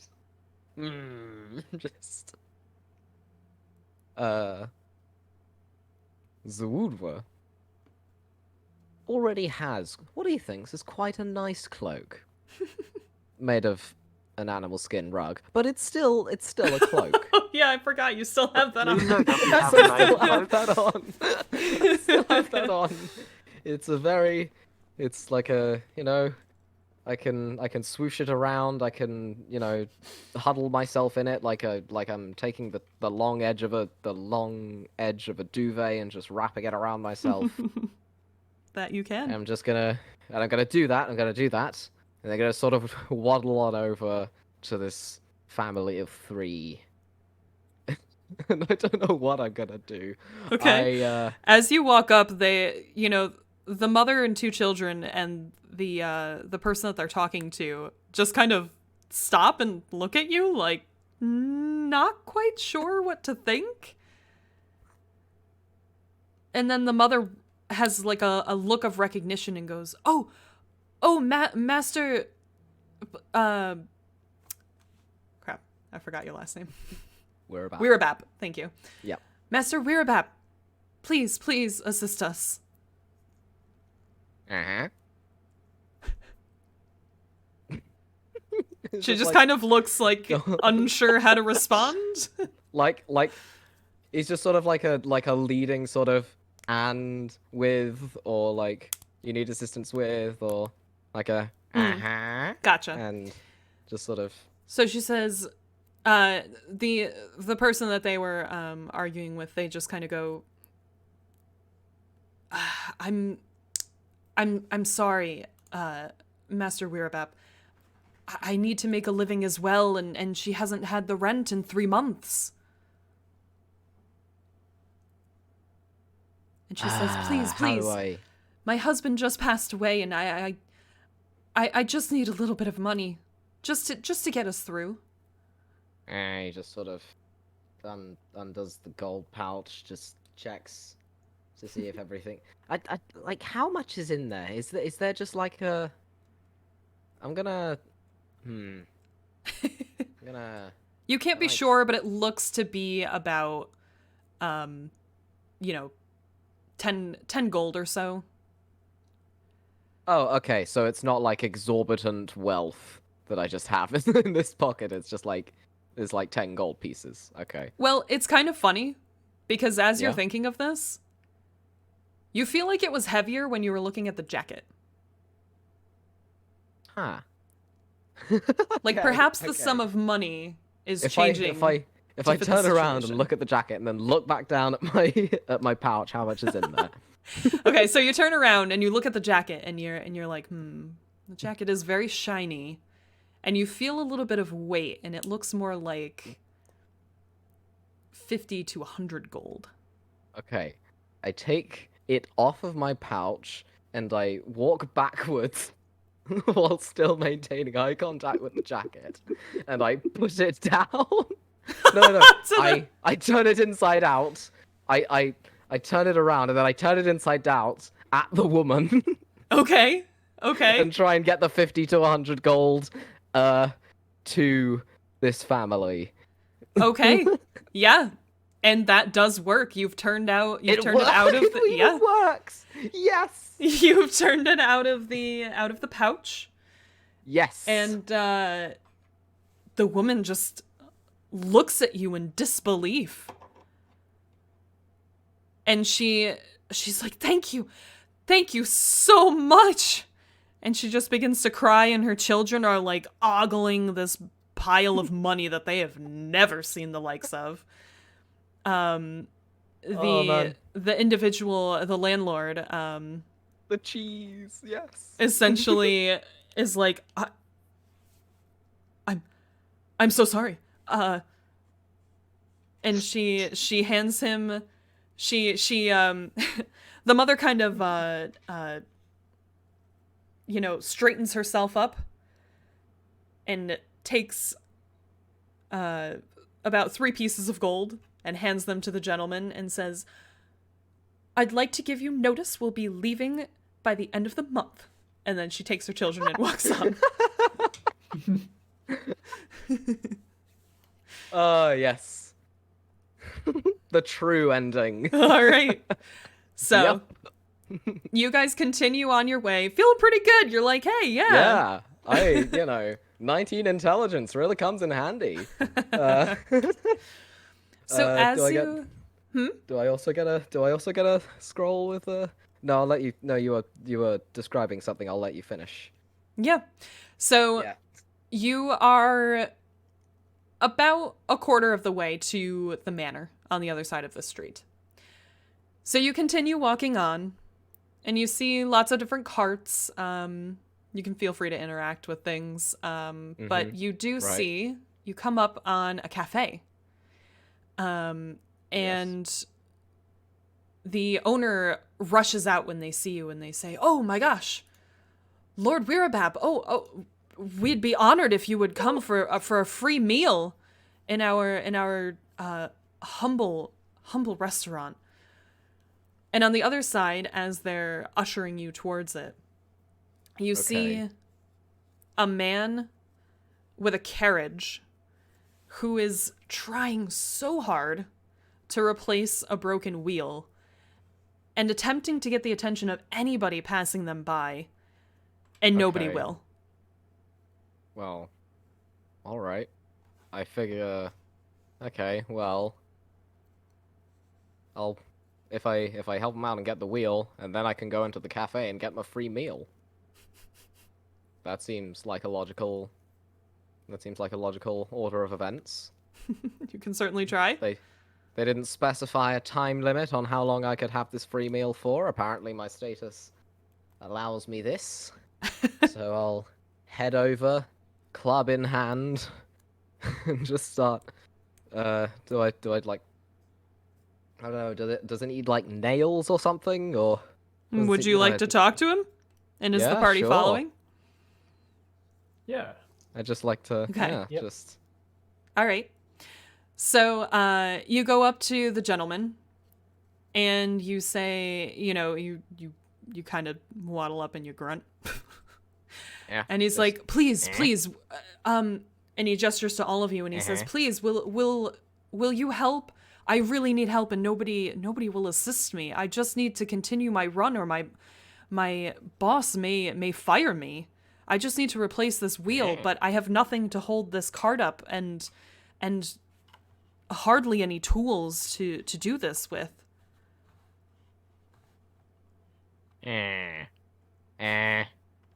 He produces just some tools that he has, I guess. Okay. What Because you would produces- have tools, right? I have, yeah. I of believe course. you what, have. What kind of what kind of artificer doesn't pack tools when they go someplace, right? Well, you would have Tinker's tools, right? Yes, I would As have an artificer? Tinker's tools. Okay. And a Yeah. poisoner's kit. What the hell? When did I choose that? Okay. Yes, but I do have the thieves' tools and Tinker's tools. Okay. So I just get like a bunch of nails out of the Tinker's tools, and I'm just like, just eyeing it up, seeing where the nails could get the maximum value. Probably not in the axle because it needs to like rotate, and you'd probably break the nails. Sure. If it were to- All right. Yeah. So when you do that, he says, "Oh my gosh, thank you." And the rest of you, and he gestures to Lulu, Baxter, and Varric. Do you mind, please, holding up my carriage while I place the wheel on? Not at all. I get my. I think I've got a quarterstaff. Can I use my quarterstaff to like stand like a brick or something and just lever it up? Sure. Instead of It'll having take a to- couple of you to help lever it. It's quite a large Yeah. carriage. Yeah, I But know, yeah, I you can't can do this by certainly do myself. so. Just will being help, smart about it yes. rather than lifting it straight up. Yeah, yeah. I mean, I'm really weak, so I'll just sort of sit Same. there and try and. I cheer am people also up. very, very weak. I'm a tiny little gnome lord. That's I need fine. a- I mean, you gave I him the will assist. tools, Yeah. so you can assist him Yeah. with the tools if you'd like to. Indeed. Yeah, that's Baxter fine. has a strong spine. Let's Okay. start work. Very strong. All right. So, and Lulu, what were you doing? You said I'll probably just sort of sit back and just cheer people on while looking at the guy who's going to offer a free meal longingly, like I'm really hungry. okay. Sounds good. Do you make your hunger known? I'll keep it silent, but Ah. Rumbly tummy. yeah, I'm sort of. Is I it an just audible looking rumble? like looking at it, like I'm not hiding the fact that I'm looking at the restaurant, whatever it is. Ah, right. So, Do, All do right. any rolls need to be made for this? How do I- Yes. thing? Yes. So, Varric and Baxter, go ahead and make strength checks for me. Can I just give Baxter advantage instead of rolling for myself? You can if you'd like to. Please, can I do that? Yeah, yeah. Sure. So let Baxter, me go roll ahead second with time. advantage. Whoops. It would be 17. 17. Okay. Wait, actually, no, it's 19. My bad. 19. Awesome. Perfect. All right. So you guys, Vera comes up and finds something to prop it up. It wouldn't be that hard to find. There's quite a lot of stuff on this road. You find a crate from a sturdy crate from another vendor. It looks okay. Then you realize there's actually a bricklayer next door working on part of the sidewalk, and you just ask for one of them. You pull the brick over to the carriage, put your staff there, and create sort of a lever. And you and Baxter, 1, 2, 3, heave! And you get the cart up off the ground. So Yeah, we did it. Zoodwer, if you don't mind, Yes. just make... Let me see. Just make a check with your tools. Just do Okay. a roll plus your proficiency modifier, so 2. Righto. Balls, that's a nat one. A natural 1. Indeed, a natural one. So 3 total, because you can't crit fail on ability checks. I don't All think. right. All right. I think that's a rule. Because I remember like, in one of the critical role things, Not was trying to steal like a bunch of black powder, and for the crit fail, she didn't like get caught or anything. She spoilers. just Yeah. Come on, it's man. No. Is it? Anyway, I'm on season 1, okay? Anyway, so so you rolled a 3. It doesn't count. The It's not a natural one. the That's true. carriage guy does a little bit better. He seems more accustomed to Yeah. it, but it's going to take a little bit longer than expected now to fix this up. So, can Baxter and Varric make another strength check for me? Yeah, Or Can we Baxter, just do- go ahead and roll at yeah, advantage can we again. just do it Yep, again? that's fine. Yeah. of course. It will be 16. Okay, that's enough to keep it held up. You're getting your workout for the day. And Zwoodwer, can you go ahead and just make another check for me? Right. That's a 9. Which All is right. slightly better than... well, it's a 9 total, I think. Well, that's okay, because the carriage driver got a natural 20. So, Oh, sweet. he's kind of side-eyeing you, like, you have these tools, but you don't seem to know how to use them. And then, finishes up, and he says, thank you so much, and he hands the tools back to you. And says, I really appreciate it, and he's kind of looking you up and down, like, this is a strange thing.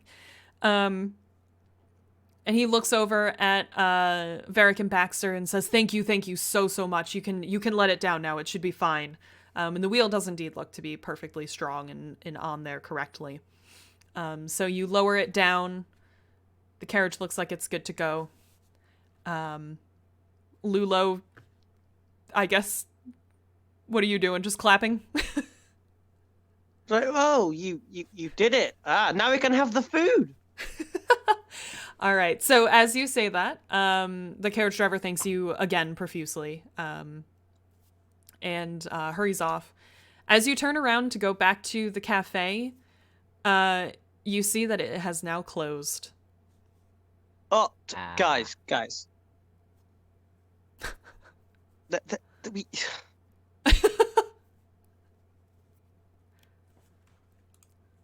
So I disappointed, guess you were helping someone.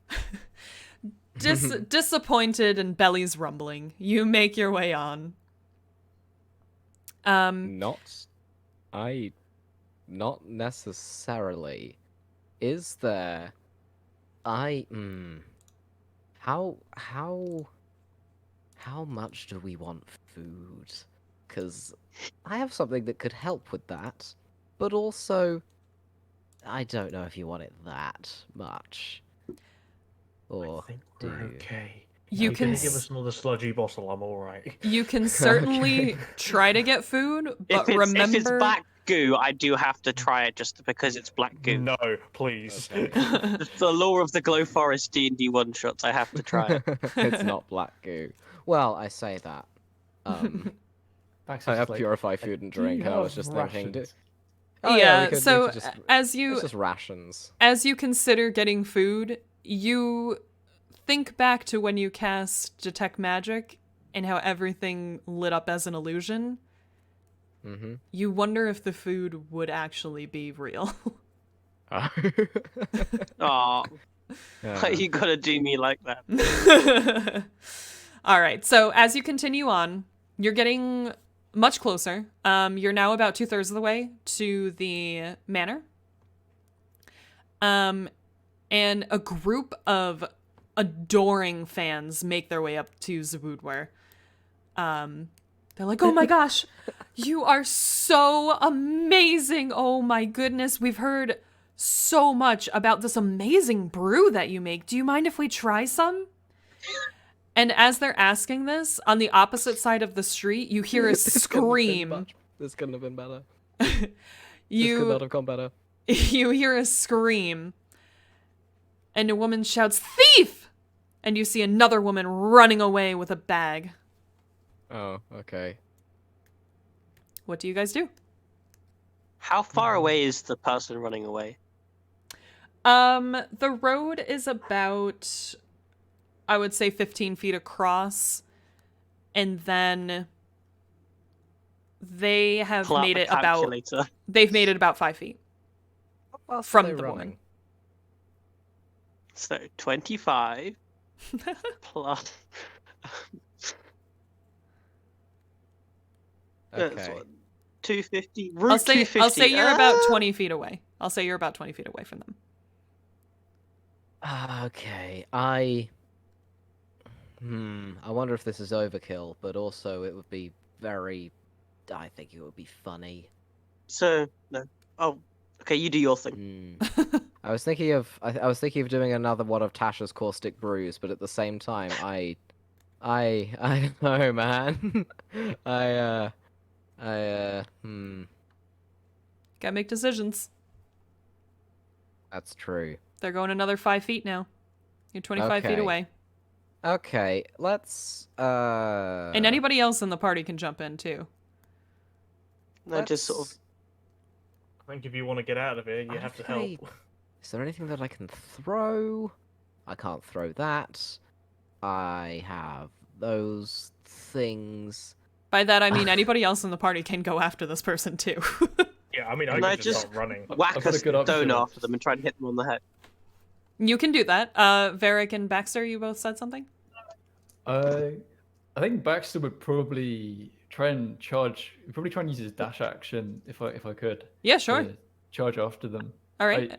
Just for disclosure, I have a feat called Charger. Which is if I use my action to dash, I can bonus action. I don't know if we're in combat. It wouldn't count as combat. Okay. It's But more I of want to like try a- and Mhm.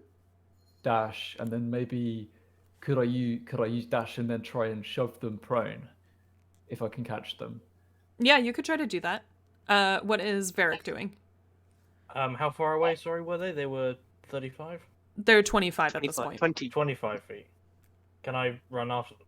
Yeah, Well- absolutely. Let's mob them. Yeah, and then Lulu's getting a stone. So what are you doing, Zwoodwer?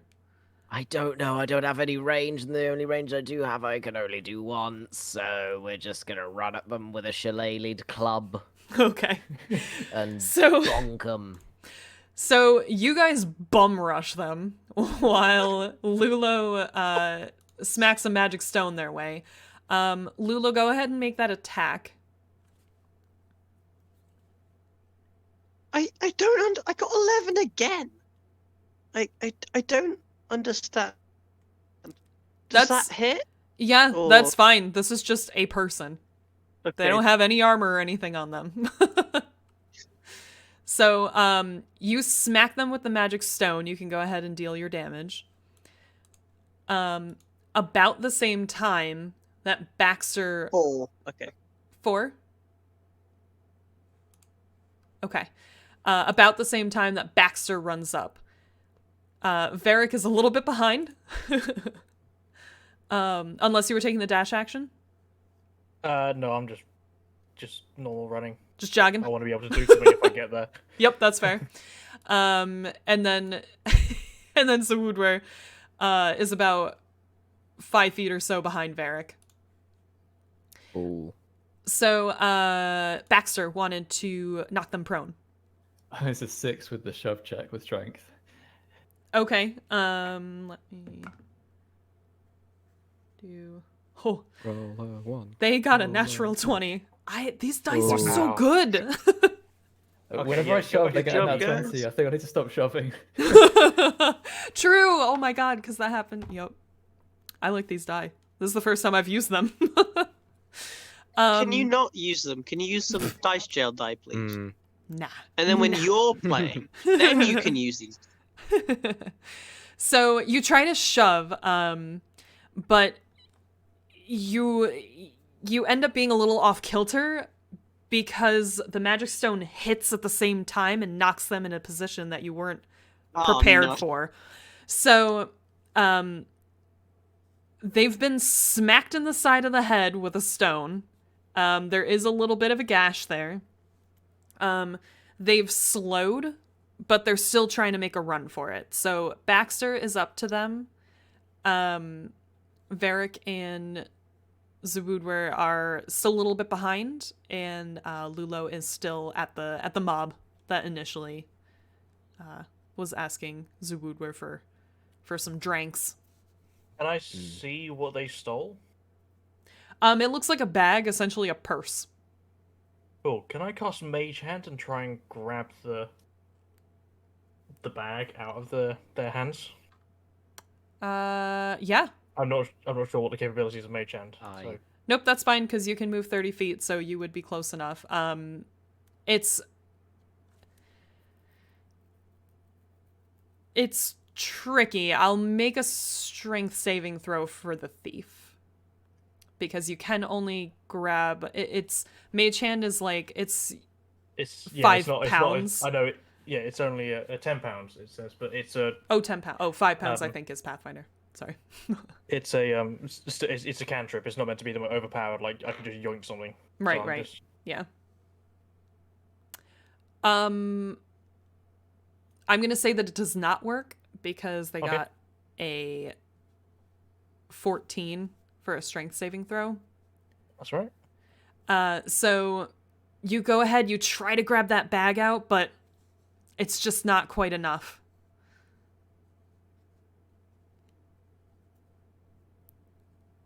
So, Baxter, Lulu, Zwudwo, you guys want to do anything? Or Zwudwer? I'm gonna get closer and get him in the shin. Okay. Yeah. So you run up and you're just gonna smack him in the shin. Smack him in the shin. Okay, with go the ahead. Shillelagh's club. Does a 21 hit them? Yeah, a 21 would definitely hit them. Cool. That's 7 bludgeoning magic. Okay. Well, you hit damage. them in the shin, so they go down. Yeah. Baxter is right there as well, if Baxter would like to do anything. Grapple them. Grapple them. Okay.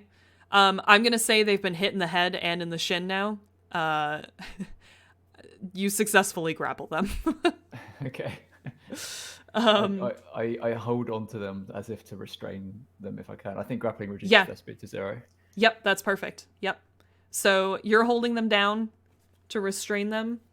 And they just sort of look up with you. She's like wild-eyed, like, "Oh my god, I didn't expect this to come of it."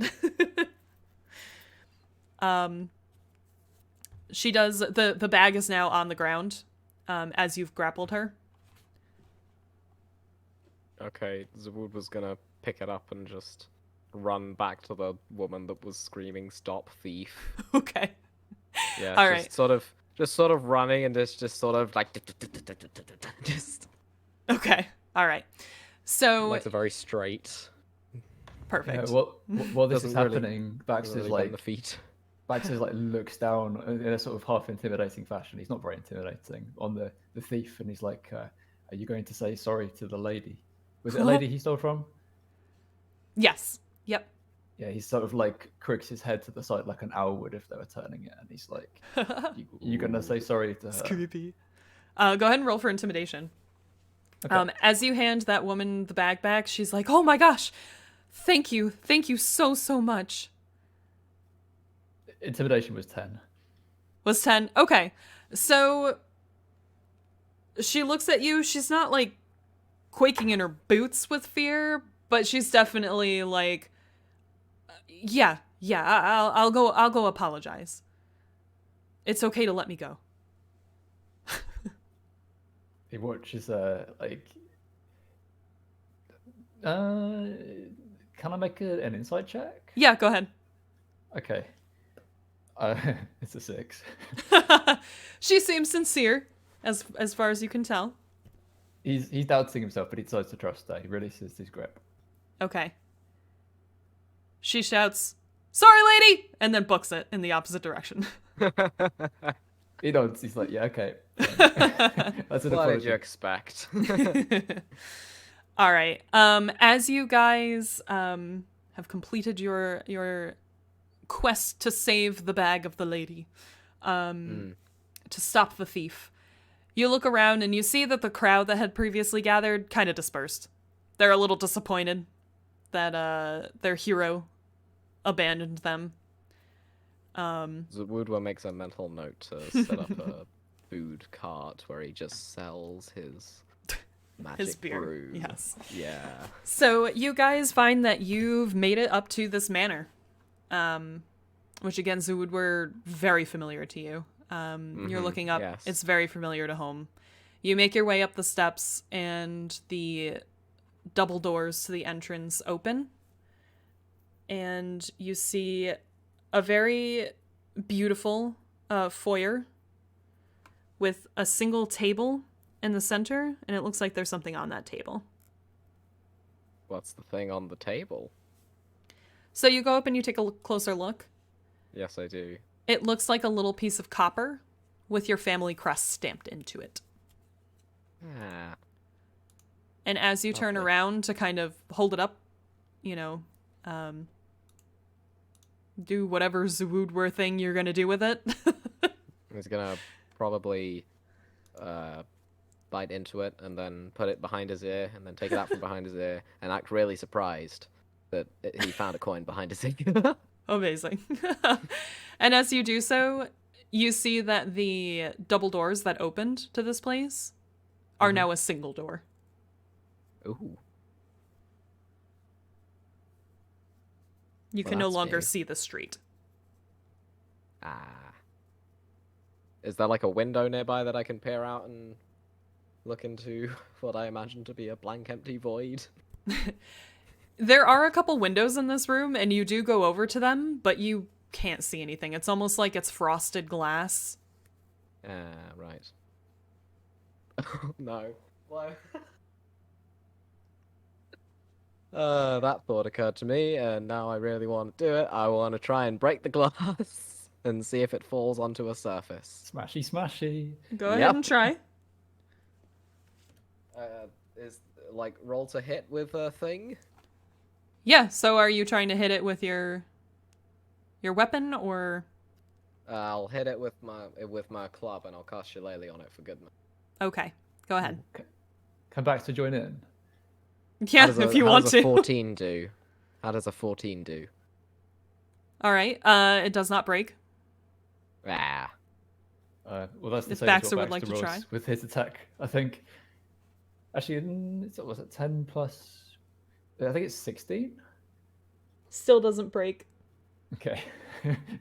And in fact, when you hit it, it almost feels like you're just smacking a very hard surface. Not even a window. Or not what you would imagine smacking glass would be like. It's reinforced. And he just goes through the door begrudgingly. All right. So you guys find yourself back in that central chamber. And you are now able to see Zoodwur's reflection in the mirror. He runs into it again. All right, he does so. He tries to hug himself. So as you go up and try to run into the mirror and hug yourself, you notice, oh, hey, that's that thing I just got. And you're looking in the mirror and you see it placed at the foot of one of the wizard statues in the room. Ah. I like that. Okay, I'll put it at the foot of the wizard statue. I Okay. like that. I see what you're doing. I see what you're doing. I like it. Picking up what I'm putting down. So you I place... think I might be completely missing it, but yeah. You place the copper piece at the foot of the wizard, and the rune that matches the one that was on your room begins to go from the blue that it was when you stepped out of the door again to the same purple reddish as Varric's. And the other two runes have reappeared on the doors. Okay. Zvudwa is just gonna keep picking up the coin and putting it down again to just keep making the color change. Okay, and it does. For fun. Yeah. All right, so you have 2 2 runes down, left. 2 to go. And then he casts Minor Illusion on the square, like where the rune is, and he makes it go like crazy colors. Okay. So while Zoodwur's doing that... RGB gamer runes. what does the rest of the party do? Who's next? So Baxter's already run halfway over to Lulu's door and then turned back to see if Lulu will follow. Okay, yeah, let's do my thing. I mean, Like, he's not forcing you, but I'm he's kind perfect of like. never. I have no idea what I've possibly done, but we'll see how it goes. All right. All right. So Lulu inserts their key into the door, and the same click as before. They open it, and they see the same familiar tunnel that they did before. And as the party, I don't think I took my key out. I'm gonna do that now. Just that's fine. yeah. So as you guys all make your way over to the door, and the party is here, you feel a push, and you start falling down this tunnel. The door gently closes behind you. You guys are falling through it's a fairly large tunnel. Obviously it has to be big enough for all of you. The weight of the fall seems weird though. It seems slightly lessened, not quite like feather fall, but almost like instead of, you know, that initial falling feeling when you fell into the tunnel, as you're falling through the tunnel, it feels more like you're almost being forcefully carried. As the tunnel twists and turns, you see the walls of it are a mash of earth and roots and swirling colors. There are bits of furniture and knickknacks and things that kind of float by you as you come down here. And eventually you make your way out and are deposited into a large cavernous room.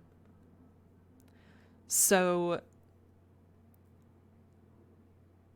the floor of this room is very finely patterned, but it's cracked and dulled from neglect. The walls are equally well made, but have also muddied with age. There's a very large ceiling. But the thing that strikes you guys is there are 3 doors in this room. One door is of average height. It looks about the same size as the door that you guys have been walking, or doors you guys have been walking through. To the left is a door that towers some like 40 feet up to the room's ceiling. And to the right is a door so small that probably Baxter's lesser kin couldn't fit through. You also see a massive key propped up on the wall on the opposite side of the room. And there is a table with a vial.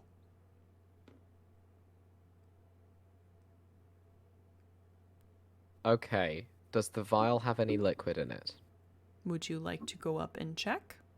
I would like to go up and check if the vial has liquid in it. Okay. Follow-up So questions. Is said liquid black and is it goo? So Sorry, Oh no. you go up to the vial, and it is filled with a blackish goo. Okay. Oh, no. But Of before course it anything is. happens, Of before course it anything is. happens, I would like to let's see. I need to check what I can do with those. Where's the stuff? Equipment. There we go. Let's see. So just to make sure that we're not waiting every time, make sure that you have Sorry. something up beforehand if you want to. That's my bad. That's all right. I want to see. I was gonna take a look and see if the alchemist's tools could be used in order to try and identify what this black goo is. I'm going to say that it would take a while to do that using alchemist tools. You would essentially have to perform a series of experiments to determine it. Can I try and open the vial? Yeah, you absolutely can. And as you pick it up to take a look at it, you see that there's an inscription etched in it in Druidic that says tall. So yeah, obviously I get to read it then because it's Druid. Yes. I'm guessing Monk's character can also read it because they're Druid. Yes. Yes. I could. Yep. Anybody that Yes. speaks Druidic can read it. It says tall as the tree. Ah. So I'm going to. Can I just take a sniff of it and then just sort of see if I recognize it? If I don't, I'm going to then put it in my mouth and just drink some of it. So you take a Lick it. sniff. It smells very sweet. Almost like a berry kind of thing. Helpful. So I'm gonna just drink it. Okay. So you drink some, and it's weird because you're pretty sure you drank the whole thing, but when you pull it away, the vial is still full. And as you drink it, you begin to grow. Baxter already was looking at you concerned, but he's very concerned now. And you grow until the large door looks normal size to you. Ooh. I'm guessing the key is also like normal size, right? Yep, it is. So can I pick up the key and try and go through the door? Yeah, you certainly can. And as Lulu reaches their full height, the rest of the party starts to grow as well. Oh, Oh, great. So you guys grow and grow until you appear to be the same height as you were before, just in a tinier room. So how much was the change in size, like relative? Now I'm gonna math it out. We're big now. Yeah, you're big now. So the door was about 40 feet. So you would be, you're 5 foot. So you would probably be about 30 feet or so. Wow, huge. Yeah, 30, 35 feet, somewhere around there. Yeah. You guys are massive right now. This must be so weird for us smaller folk. We're just like, what the heck? Baxter's just like tapping his hammer on things to see if it's any like heavier. Yeah, and you look down and that initial table that you saw in the center of the room is so tiny right now. If he like gently taps his hammer on it, like does it crush the table? You know what? Yeah, it probably would. Okay. Because he tries it. I don't know if I have to roll on that, but No need to roll. You're massive right now, and so are all of your weapons and everything. So you tap the butt of your hammer on the table, and it just crumples. his eyes just like marbles lit up right now. Never been this strong before. All right. So you have this key. What would you like to do, Lulu?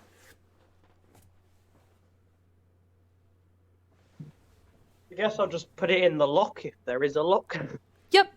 Okay. So you put it in the lock and it clicks, and you start to open the door. Yep. In the room that you enter, it's a pretty small room.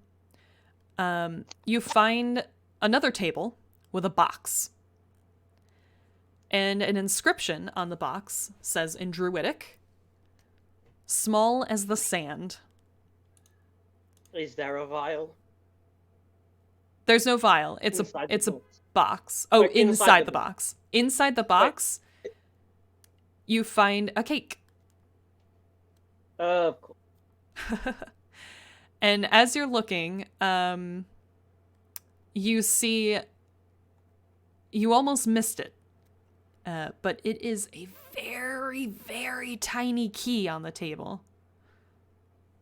Oh, like a normal size key, right? Even smaller than a normal size key. Or like a okay. So, eat the cake, I guess. Okay. So you eat the cake. So you eat the cake and you start to shrink. And you shrink and you shrink and you shrink and you're watching your towering friends grow bigger and bigger around you as you're getting smaller and smaller. And you start to wonder if they might crush you if they stepped wrong. But as soon as you stop shrinking, they begin to shrink as well. And now you are all so tiny.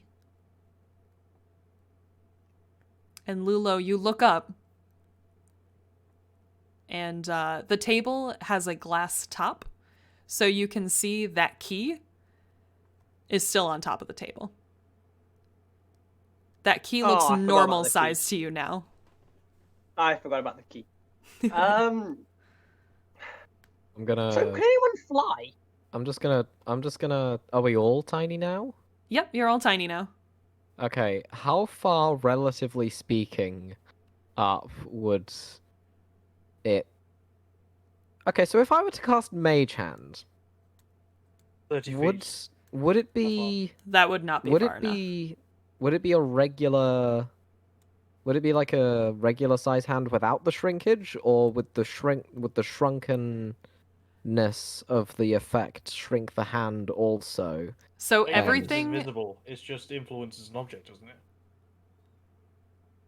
right? Yeah, I think he's asking if the mage hand would be normal sized or also shrunk. It would also be shrunk. Everything on you Okay, and that you do is shrunk. so what if we didn't shrink, but the room grew around us? And I like, think we Treat it shrunk like because- that. The room has changed size. right? everything is Okay, still so the same for you. it's more than 30 feet away. Okay, cool. I Mhm. needed to. I think that would have been. That's a good thing to know. Thank you. Yep. I can't fly. Baxter has a Like one rope, but it was 50 feet, and I'm guessing it's probably not 30 feet anymore. I have 50 feet of rope. I- Also, I- he just pulls it out. Okay, this is a strange one. I might cast Spider Climb. Yeah, go Ooh. for it. No, I was where- just turn into a bird, but I mean that's fine. Oh, I mean that's also, yeah. No, I'm gonna do Spider Climb, and I can It's now, cooler. yeah, I can climb up vertical and ceilings, while having my hands free, at walking speed for an hour. Perfect. Yeah, go for it. So, You cool. cast Spider Climb.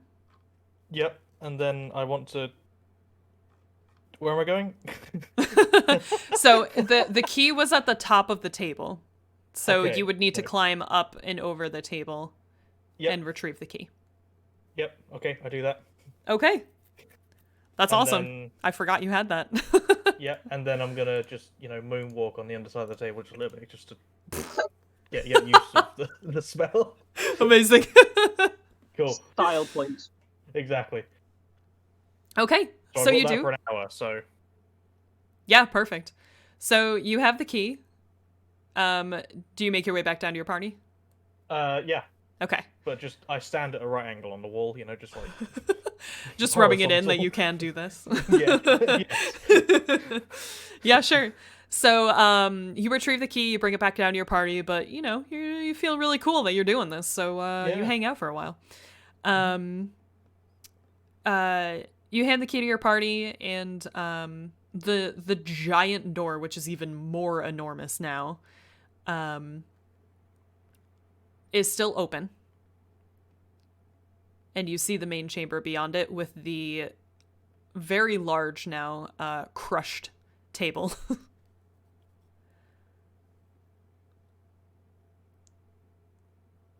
So we just sort of can open the small door now, right? Because we have the key. Yeah. So you guys go over to the small door and you use the key. And you open it. And inside is a larger room. Sort of what would be a normal sized room. And you find a table that would be of average height. Okay. And Can't on touch it this one. and on it is a small scroll and a regular sized key. Okay, read the regular scroll. door. So you guys are tiny right now. Oh yeah, Um, I'll transform into a bird. Okay, just fly yeah. up. You can do that. And I'll walk up the. Oh yeah, because you saw. Yep. Amazing. All right, so Baxter and Zwoodwer are just chilling at the bottom. Fist bumps of wood were. Lulu Woodward high turns fives your fist into bump. Lulu turns into a you High five the fist bump. Amazing. Dolphin. Lulu turns into an owl, flies up to the top, and Varric, just moonwalks and does whatever up to the top. Like the badass he is with his spider climb. Badass. The badass.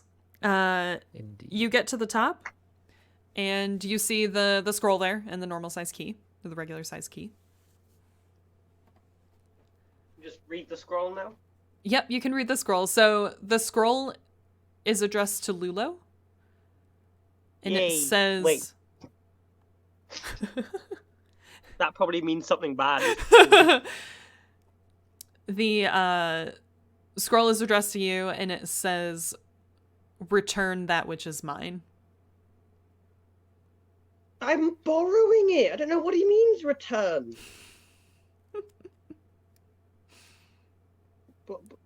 Borrowing implies I'll give it back later. It doesn't say when I'll give it back.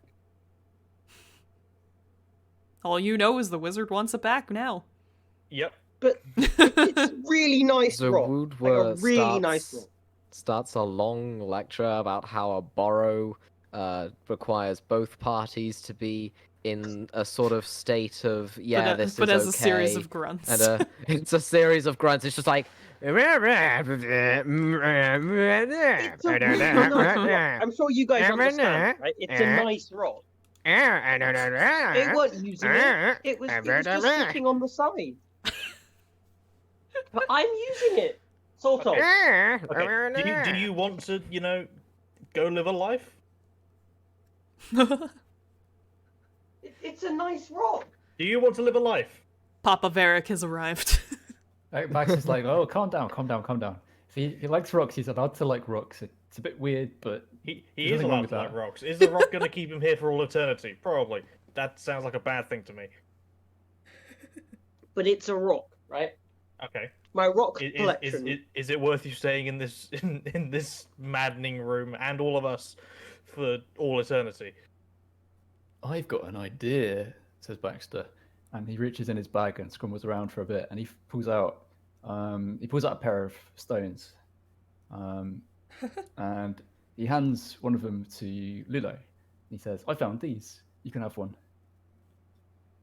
And he hands you this kind They're of nice. small It's stone. not. It's not. the Well, thing. remember Each that- rock has its own so- personality. Have You have Lulu a chat with them. and Varric made their way back down? Or are you guys still... Oh, yeah, that's true. I'm still Let's say we went back down. Yeah, I read it and went back down. Okay, alright. So you're back down, Like, and I have then... a chat with my rock. They all got name. Whereas this, it's not the same. Varric, do you grab Is the it- key? Yeah, but this one's magic. Yeah, I've got the key. By the way. Okay. But It is quite heavy because it's quite big I for mean, you it's right a normal now. size key. I'm just dragging it along the ground and Right. Yep. Look out below as I push it over the edge. You push it over the edge and it clatters next to the party. Deck save. Would you take and borrow someone's child? I would say no. The But answer to that because is no. rocks are different to children. Yes, but also this rock might be his friend. Have you considered that you're depriving him of his friend now? That's really mean, isn't it? That's a good point. But he just left the rock and it was gathering dust. Maybe it was the rock's time to have his own time. Who knows? Maybe the rock had his own amount of time that he was allowed to spend by himself and do his own things. But now it's about time that he got back. Okay, fine. But I'm keeping the rock you're giving me. Yeah, you want the pebble? Well, it's not. It's a stone. More than a pebble. I'll keep the stone. Yeah. You can name it. What's it called? What does the rock look like? Is it like shiny? Is it smooth? Is it? Yeah, it's kind of like flat-sided on one side. It's like otherwise it's kind of it's like a slate kind of stone. Maybe slightly rounded like a pebble. It's not sharp. You could fit it in your hand. I shall name. I just sort of put my ear next to it. Okay, it's a girl. I have a name. It's Poppy. Aw, So there we go. puppy. That's a good name. Oh, by the way, I think it's magic. Someone who gave it to me said it's a sort of sending. Oh, okay.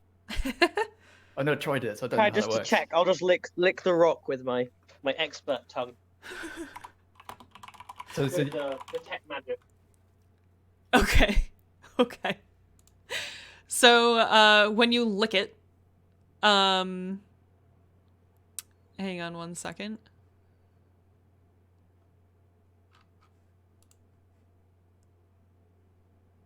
Where is... What the heck? They are sending stones. yeah, I'm trying to it- find the... Why is it nowhere It- lists the... I don't know if it's helpful, but the message spell, which the stone normally lets you use, is a transmutation spell. Transmutation. Okay. All right. We'll say it's transmutation then. For some reason, nowhere is telling me what the school of magic is. So Baxter's not like, he's a ranger, so he knows some magic, but he's not like that knowledgeable about magic. So he knows it's magic, but he doesn't really know what it does. He's never tried it. Okay. So there you go. But he possesses the other stone. He's like showing you 2 stones. He's giving you one of them. Okay, yeah. Oh, He has You want to draw eyes on it? you know what? Interestingly enough, it's actually evocation. Oh, is it? Oh, that's interesting. How does Yeah. that work? It blows up. Use an action to cast the sending spell from it. Sending is 3rd level evocation. Oh, you know what? It's because I've clicked message. I've confused myself. Yeah. All right. So there you go. So it's evocation, actually. Sorry about that. But yeah, there you go. So you each now have 1 single sending stone. You can talk to each other like pen pals. Yeah. All right, so you have your key. You are still very tiny. And the wizard is requesting his stone back. Okay, here you go, and I'll sort of like go into the bottom of the bag I have and pull out a very nice, slightly glowing, greeny stone, and I'll sort of just I'll sort of like have foot line back up, whatever, and just put it on the top of the table. Like, there you go, Tristana. It's fine. So and you then put I'll it. sort of just jump off again. So thinking back, as you place it on the table, you recall that Varric and Zabudwar had to place items in the main room. Oh, And you wonder if maybe that's yours. okay. So I'll pick it back up again. I sort of sit there and go, oh, it's not working. Oh, I guess it means I can keep the stone after all. And then I'll just realise, no, I have to go and do it, and I'll just sort There we are. Thank you. of get the key and go through the door. Perfect. All right. Okay. So you guys are still tiny. You have the Is key. there something else that we can eat or drink or somewhere around there? What'd you say? Is there something else to eat or drink around here? Or lick? Yeah, so Lulu's still got the vial. And there were crumbs of the cake in the other room. So.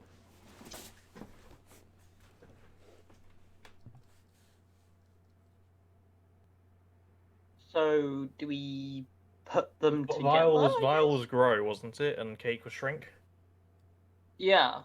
Oh, wait, we So- have a bit of the vial. That's what it is. Maybe take a little sip. Just a tinier sip, though, because Yeah. I don't want to, warmth again and just go back to where we were.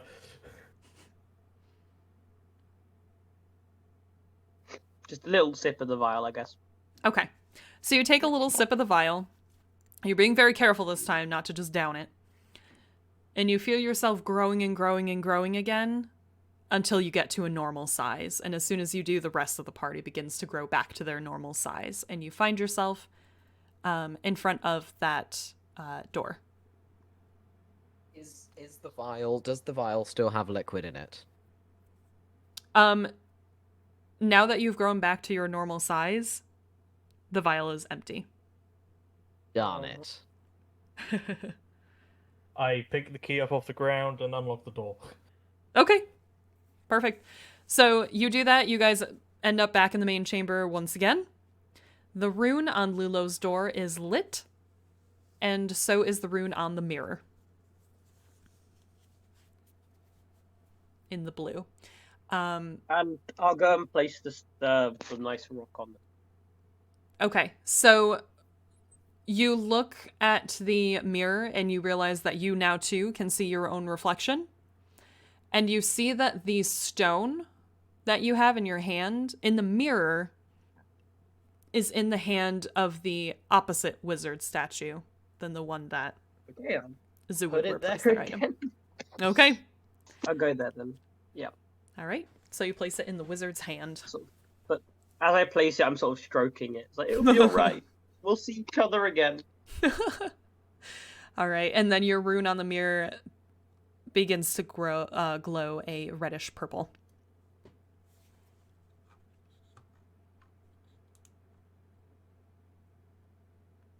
One final one to do. And Baxter pulls Baxter? his key out. He's like, yeah, I still got this. Well, I guess let's do this. Okay. He, walks over to his door. All right. So you insert your key, turn it, there's a click, and you open. The party walks into what appears to be like a back office at a warehouse. And there's a single door on the other side of the room. There's various shelves in this room stacked with, kind of things that you would expect. There's some crates, some boxes, a desk, and a desk chair. Just like all the other rooms, except for Lulu's, because you guys went down a tunnel. The door gently closes behind you. On the desk, there appears to be some kind of a map. Okay. Could we investigate? We'll have a look at it. Yes. What's on the map? Go ahead and take a look. You,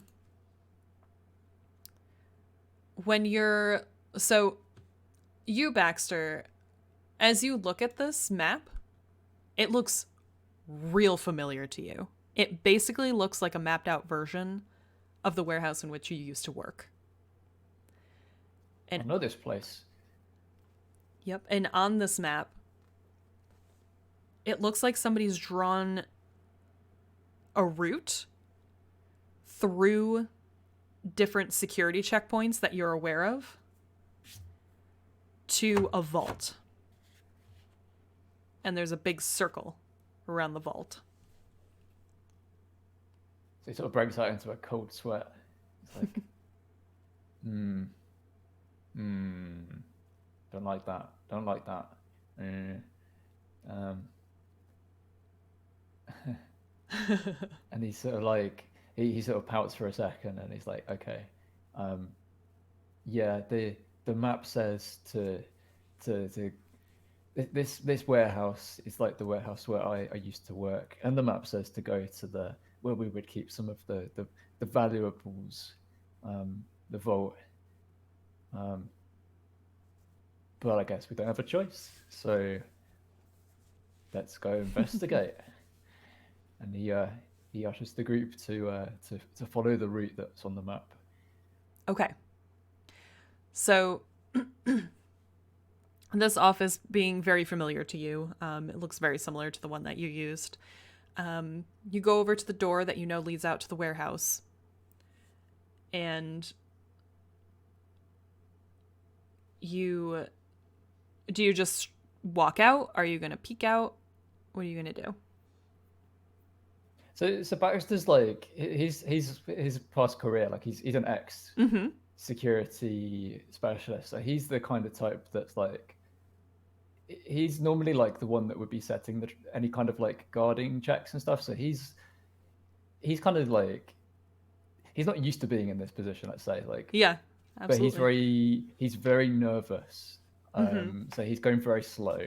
Okay. And he's trying to like think like what would, if I were someone, he's basically very used to still dealing with goblins that would do this kind of thing. So he's thinking like, when I would do this, Yeah, absolutely. what would they be trying to like catch out? So he's looking for any traps or anything like that as he's walking forward. He's Okay. like tiptoeing forwards, but looking for anything unusual. Perfect. Okay. So there's going to be a series of stealth checks as you guys go around here, among other things. And stealth is not one of his proficiencies in his current loadout. Yep. It may be in the past, but Yep. not currently. So, Frumptuous day. yes. Everybody go ahead and make a stealth check for me. I'm rolling at disadvantage, although I have rolled a natural 1, so yeah. Wow. Okay. Great start. That's a Mine is a 12. 12. Oh, Hey, look at that. Twinsy 12s. What'd you get, Varric? Sorry, I was muted. 10. That's okay. All right. 10. Oh boy, guys. we So, got this. so you guys are not the stealthiest people in the world. You're looking around. Baxter ends up being the noisiest of the bunch.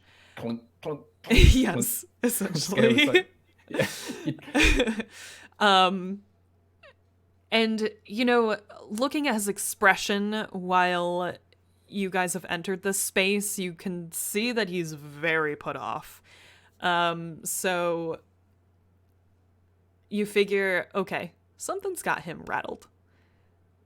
Probably why he's not being very sneaky. You do manage to make it a little bit further into the warehouse, and you see blocking your way are 2 guards. There is a little bit of a space to their left where you could probably try to move around. But either way, they are blocking your way. So Baxter will look around at the group silently, like gesturing maybe to the left. Like, shall we go there? And there's sort of a little bit of a shrug. Like, what do you think? I mean, Suudwa busts out the old El Clasico non-committal shrugging gesture. All right. Baxter. Can I? Oh, gone. Sorry. Can I see anything of note, like any movement, anything like you said? Well, there's the 2 guards. Like, is there like space above? Like, how long has it been since we were in the other room, in Lulu's? How long has it been Yeah, since you were in Lulo's room? yeah. Only a few minutes. Okay, cool. Is there space on the ceiling? Oh my god, you're right. Oh. So you look around Oh, boy. and the Oh boy. the shelves of crates and everything do reach to the ceiling, but all of the Okay. other ceiling space is free. Okay. I would like to make my way to the ceiling, please. Okay, you make your way to the ceiling. Are you going to try to walk essentially over them? Yes. All right. Very, very, very quietly, hopefully. Okay, go ahead and make a stealth check for me then. Okay. Oh, that's better. That's a 19. 19. Okay. 19. It's good you rolled that, because one of the guards rolled pretty high. Oh my god. Ooh. So you make your way beyond the guards. Cool. Can I get my one of my small knives? Okay. And can I just yeet it across the warehouse? Yeah, you certainly can. Okay. So, Just a direction away from my friends, obviously. okay, So that yep. I could try and Absolutely. get So distraction. you throw your knife in the opposite direction of your friends. They're not And towards where we're trying to go. yeah, and the guards immediately look over there. And they say, "Hey, did you hear that? Yeah, maybe we should go check it out." All right. And they start making their way over. Okay. And Mm. caw. Baxter will try and sneak around the left way while they're distracted. All right. So if you guys are going to sneak around, are Lulu and Zwoodwer? think I will. Yes. Okay. Yeah. All right. But it's not going to be amazing. Let me see. So go ahead and make stealth checks, guys. Okay. Do I need to And- do another one? What was that? Do I need to do another? No, you're fine. You're already on the other side. Cool. 11. I got a 9, surprisingly. Okay. We are stealthy. I'm sorry, Nat one. Oh Yeah. no. So So what is it total? 4. 4? Okay. 4 total. I have a Yeah. backup plan if this goes to tits up. I also have a backup plan. Better have a backup plan. hmm Yeah. So they are distracted. You guys get about halfway there, and then just tink, tink, tink. And the guards turn around. Hey! Stop right there. Criminal scum. You've violated the Penalties law. of the law. So you guys can go around. Go ahead and what would you guys like to do? How would you like to react? How far away are they, and is there space behind them? Okay, so there is space behind them. They're about 10 feet away at this point, probably closer to 15. Varric is on the other side, and you do see a door, a heavy door, near where Varric is, towards the direction that you want to get to. Okay, and we're in a room, right? Okay. Yeah, you're in a part of the warehouse, yes. Okay. I'm gonna use minor illusion and throw it behind them, Okay. and I'm gonna try and catch their attention with some. Oh, you know the person that said "stop thief"? Yeah. I'm gonna do that, but in like the scream thing. Oh wait, no, no. Hold on. They might think that the thieves are us. That's a bad idea. Instead, I'll do You gotta make a choice. just a general help, just a general cry for help From uh, behind them. From behind them. Okay. Yes. All right. Let me just double check. Okay, so they need to make this.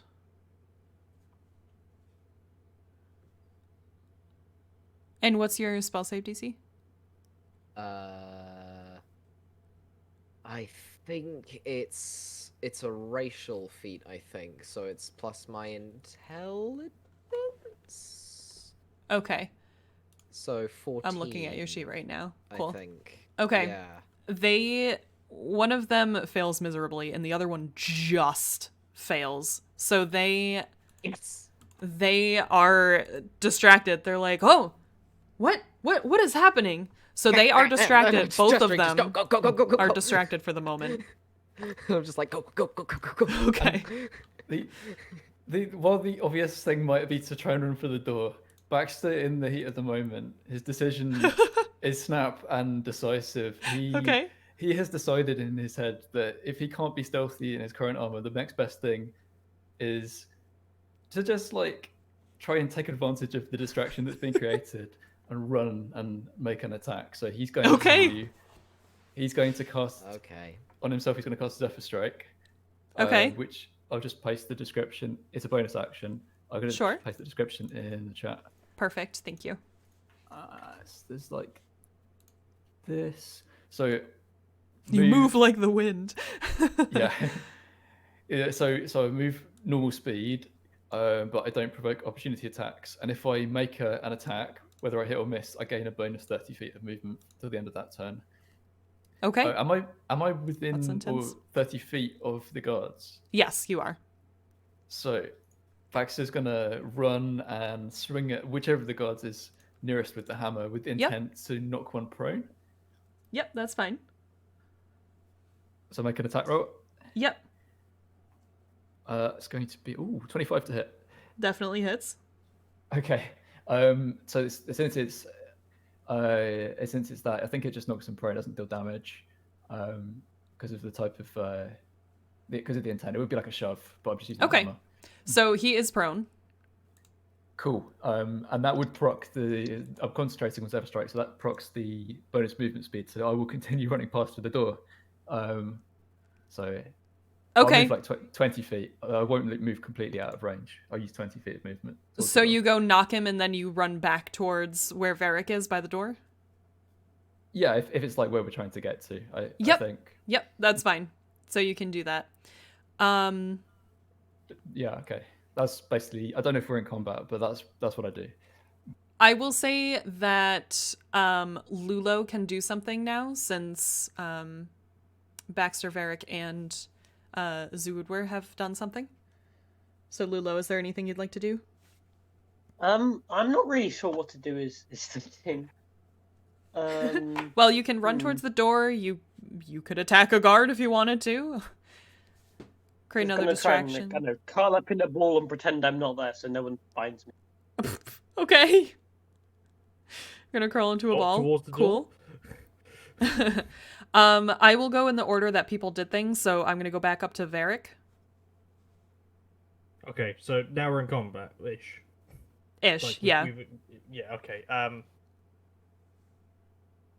How far have they moved? So they've moved back towards you a little bit. They're both about 10 feet away now. Okay. From you would be a little bit further than your party, so they're about... I mean, I'm on the ceiling. Right, yeah. So you're like 20 feet away, I would say. Okay, so it's about 10 foot off the ground, let's say, yeah? Yeah, more or less. If I were... if I were to get to where I was above them, and then drop, would I get more attack hit if I was to drop on them while attacking? I don't know if there's rules for that. I don't know if there are either, but I like it. Yeah, go ahead and do it, and we'll see. Explain how you're gonna do it, and then we'll figure it out here. Like I'm like crawling across the ceiling, or walking normally, and I'm just getting to the point where I'm like, where if I was to look up, they were immediately beneath me, and I get my axe, and I spring from the ceiling down using gravity and everything, and I. Okay. 22 to hit if I can attack. 22? Yeah. Yeah, I will say you can do an additional 1d6. Okay. Of essentially fall damage. They're breaking your fall. Oh, that's nice. So you'll do that to them, and then you would take half of that. Okay, that's the wrong dice. Sorry, I just rolled the wrong dice for my actual damage. Okay, they are standing next to each other, so are you kind of... I'm attack. Let me get. So I'll just do the one on my left. Or... So the one Baxter hit, or knocked prone, or the other one? The other one. Okay. That's 6 plus. Sorry, hold on. I'm looking at the wrong number now. Yep. Plus 5. That's 11. Plus the, and then the fall damage is, sorry, a D6. You said. Yep, a d6. 5. So I 5. take Okay. 3. So they get 5. Yeah. Or it should be half rounded down. So you get 2. Is it rounded down? I thought it was rounded up. Okay. Is it? I'll.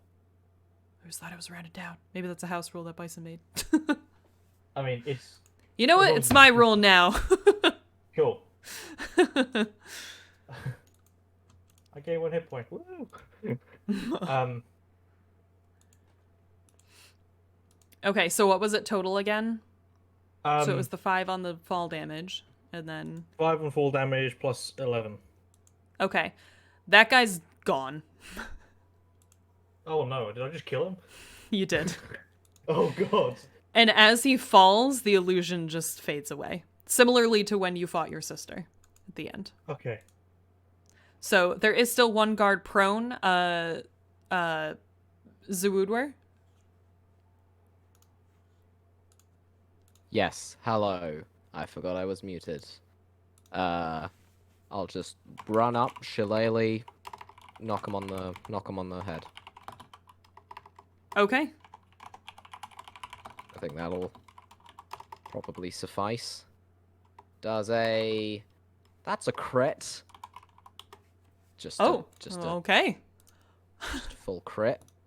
All right. Roll for damage. Nat 20. Yeah, that's 12 points of magical bludgeoning. Magical bludgeoning damage. Okay. Yes. You swing your shillelagh down and smack the prone guard, and they're done. They're gone. And they fade away. So now Baxter looks quite anxious about this in spite of the success. So you guys have now murdered the guards. But the room is free for you. Cool. Well, I guess we keep going then. I imagine Baxter feels a little unsettled. Yeah, he doesn't say much. I don't know if it's possible for a white-skinned rat to look pale, but he's done would if he could. But he continues to follow the route, I guess, towards the marking on the map. All right, perfect. So you exit the room with the guards through that door that you saw. And you see on the map that it appears that you've passed the first checkpoint. When you enter this room, you see a bunch of actually, you know what? Everybody go ahead and make a perception check. Would I finally roll a good roll on this one? Natural 20 plus. Is it sunlight? It Direct is not sunlight, sunlight. right? It's dark. Cool. Natural 20 plus 2, 22. Nice. 18. 10. Okay. 10. Oh no. And what was I yours, got Lulu? plus 5. What was yours, Lulu? You're muted. He's drinking black goo. What? What was your roll? I've been Perception. muted. Which roll was this Perception. again? I've been talking. Oh, yeah. That is a 15. 15. Okay. All right. So interestingly, I will say, so you actually have pretty high passive perception, so I think I'll let that one ride. So you guys come in, and it takes Baxter a second, but the rest of the party is like, oh crap, because they see stretched across the hallway that you've entered a bunch of tripwires that are all connected to things behind the walls on either side that you can't necessarily see. You're not sure what these go to, but you get the feeling you probably don't want to set them off. Think Has it been? think Oh, sorry, carry the lasers Ah. across the hallway. Does Varric still have his spider climb? Oh yeah. Or are they just like, are they just laid Oh, out yeah. along the floor, or are they just all over the place? Is it like Mission Impossible? Gotta go through loads of little Yes, tripwire things. that's exactly what it's like. Cool. Ha. And being on the ceiling doesn't help, I guess. In this case, unfortunately not. They go all the way up to the Okay. ceiling. Damn, they thought about someone who could climb walls. At this point, we are getting towards the end of the hour, I would say, on your spider climb. Yeah, okay. I'd like to. Can I try? I think I'm the dexterous of everyone. Can I try and get through? Yeah, you certainly can. How many tripwires are there? Dozens. Dozens. Cool. Right. Yes. So go ahead and make a dexterity check for me. Okay. 10 plus check. Plus 4, 14. 14? Okay. It's close, but you just barely make it through about halfway. Make another. Okay. Oh, that's better. 16. Okay. You get halfway and you're like, okay, I made it this far. You psych yourself up. You make it through the rest of the way. And it appears there is almost a lever on the other side. Turn them off. What was that? Can I?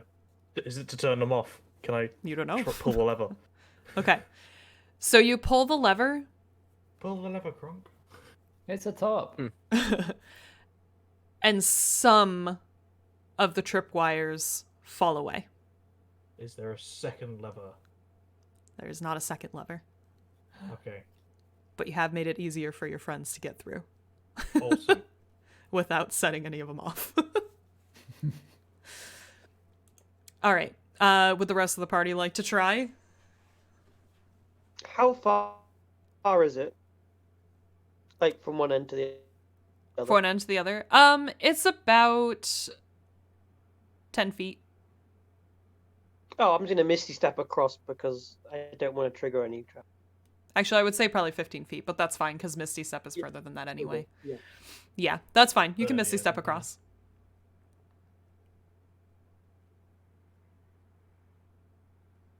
Can I stand on a wall for like my last 2 minutes of being Yes, able to?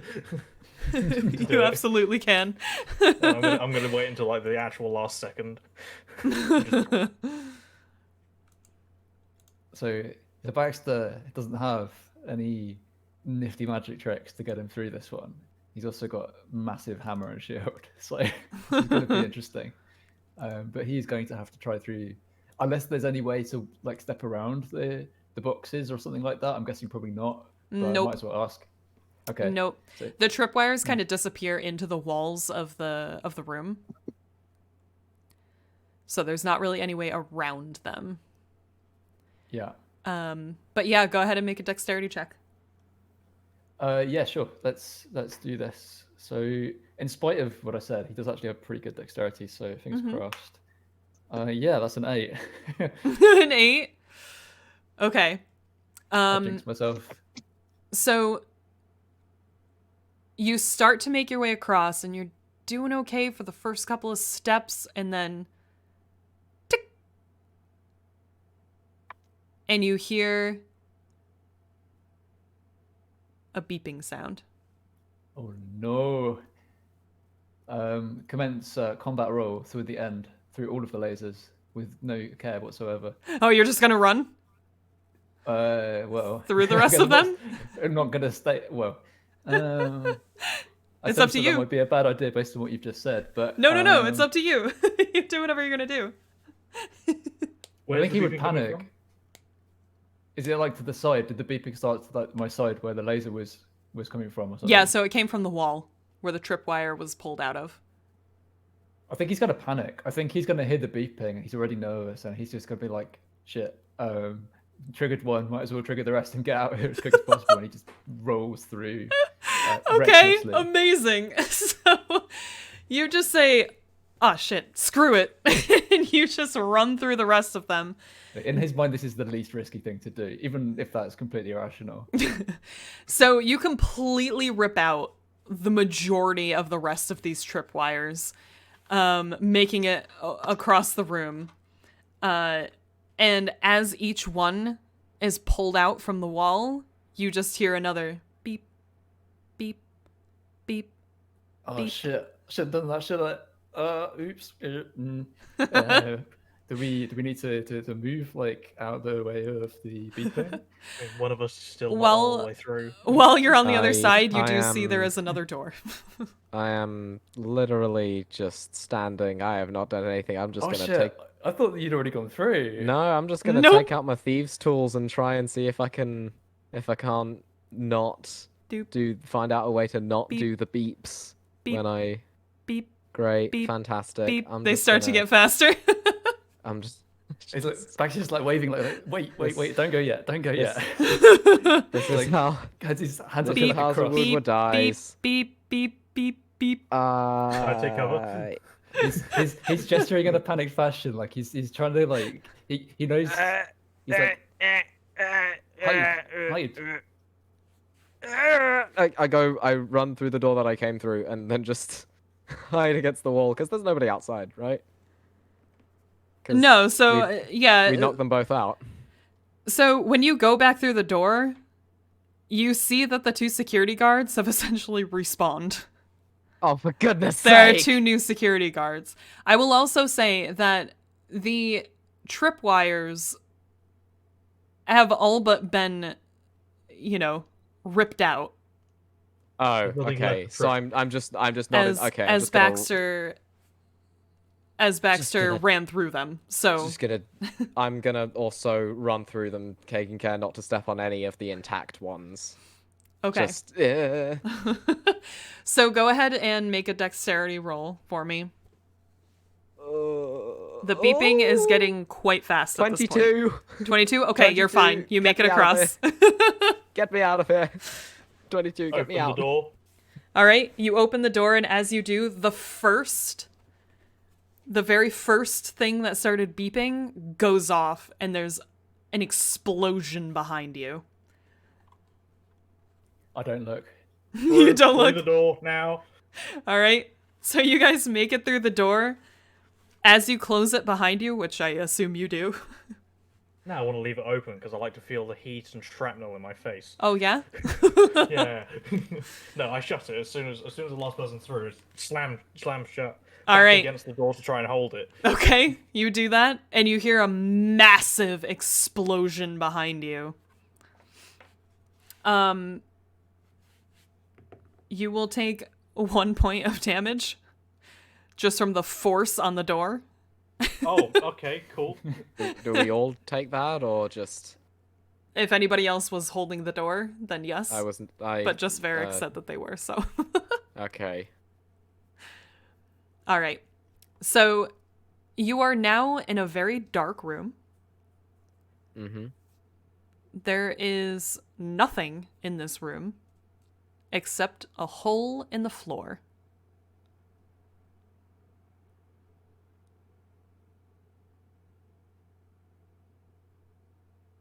Can I see down the hole?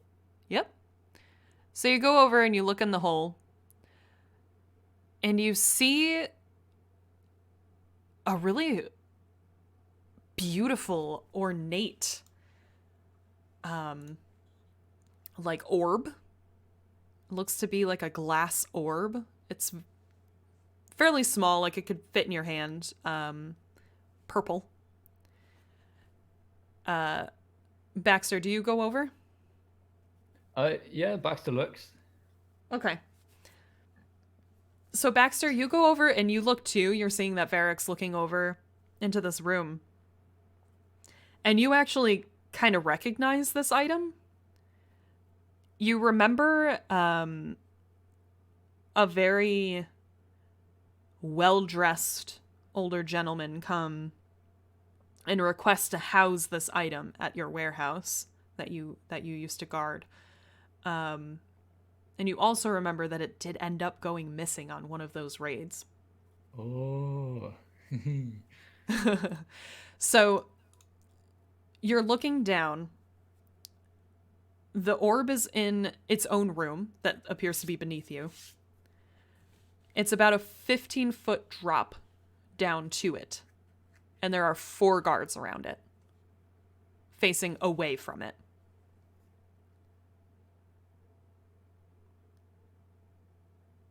15-foot drop. Yep. Okay. That's far enough to take falling damage. So Baxter talks to the group. And he's like, I think I get it. I think we have to get the orb. How can we do this safely? Anyone got an idea? We could Mission Impossible it. Mage hand. I cast Mage Hand and I just go. Eh? Like the Mage Hand, he just the Mage Hand just like wiggles the fingers a little bit, just. Eh? I mean, it works. Just imagining the hand like going around like dancing, pretending to tap on their shoulders, but not quite touching them. Mm. All right. So are you going to use Mage Hand? How far away is the orb? So it's about 15 feet down. Oh. That. Is there anything above the? Is that what's on the roof? Above you? So Above the orb. you can't really see it. You're looking down from a hole in the ceiling. No, like. Huh? Above the hole and above the hole. What is Above the hole. Yeah. our ceiling? Yes. Okay, that's we what I not- asked before. So your ceiling is just... It's a ceiling. It's about 10 feet high. It's bare. There's really nothing on it. Okay, I'm gonna take 10 minutes and cast Detect Magic as a ritual. Okay, so... I mean, I could just lick it one more time. Yeah, but you'd have to get up close and personal to do that. Ah, that is true. That is true. So... Extend my tongue. Eh. Just gross. You spend about 10 minutes, you cast Detect Magic. Your party just kind of hangs out. They seem a bit more used to your antics at this point. And, again, everything lights up. There's things from a lot of different magic schools, but mostly illusion, conjuration, things like that. The orb itself doesn't actually light up. Okay. It seems like it's more of a stand-in. Okay. Or I should say, not that it doesn't light up, but it doesn't light up differently than the illusion of the rest of the room. Right. What about the place where the orb is? Does that light up any different? Nope. Does anything in this room light up any different than just the regular illusion conjuration? Nope. Okay. So, it's not necessarily magically trapped. I'm gonna...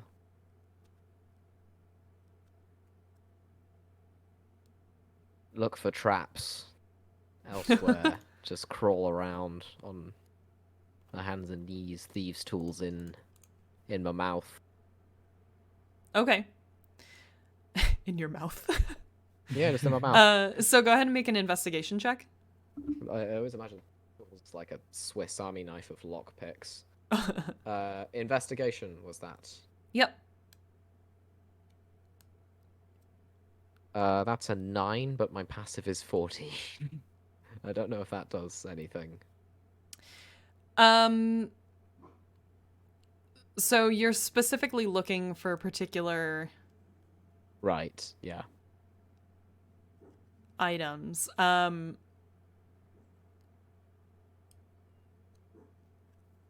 You don't find anything as you're sort of looking around the floor, kind of sniffing around like a hound with the with the tools in mouth.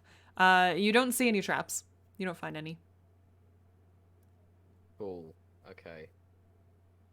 I'm gonna Mage hand the hand. thing, the orb up then. Yeah. Yeah. I was just trying to be extra safe. We've blown up a hallway. We killed 2 guards. I think safe has gone out the window at this point. Yeah, if they didn't hear the explosion, they The wouldn't hear safe anything. is boring. So yeah, we mage hand it up. Okay. So you use Mage Hand. You grab the orb. And you hear a very faint, as you pick it up from the podium, a very faint click. Fantastic. And then alarms start to blare. Oh no. The 4 guards that are down there It's a bold to be better run. begin looking up. Are there guards down there? Yeah, I said there were 4 guards facing Oh, away yeah. from the orb. Can we see them carrying any Oh, right. weapons?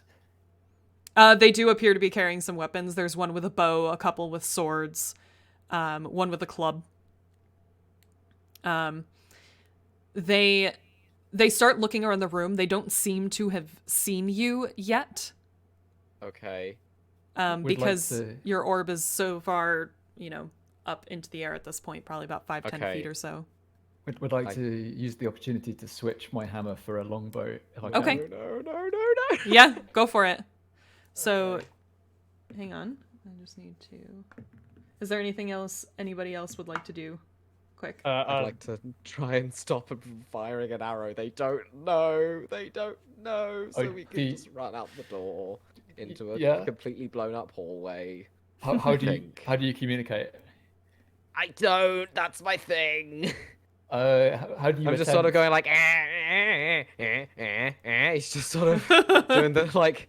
Baxter the- looks at you like I don't understand, but he kind of Just read the tone of voice. He does just you this. uncomfortable. Constantly. Just. He just points at the door. And initially, Baxter doesn't seem to understand, but then after a few seconds, he's like, "Oh," and he stops. He stows both his weapons. All right. And then begins to walk to the door. Okay, so as that happens, one of the guards looks up and says, "Hey, up there!" And the other 3 guards turn and look at you. The orb is up at this point. And yeah, you can go back through the door. Do we just peg it? Yep. Okay? Cool. I open the door? Are the tripwires reset now because they've respawned? The tripwires are reset now.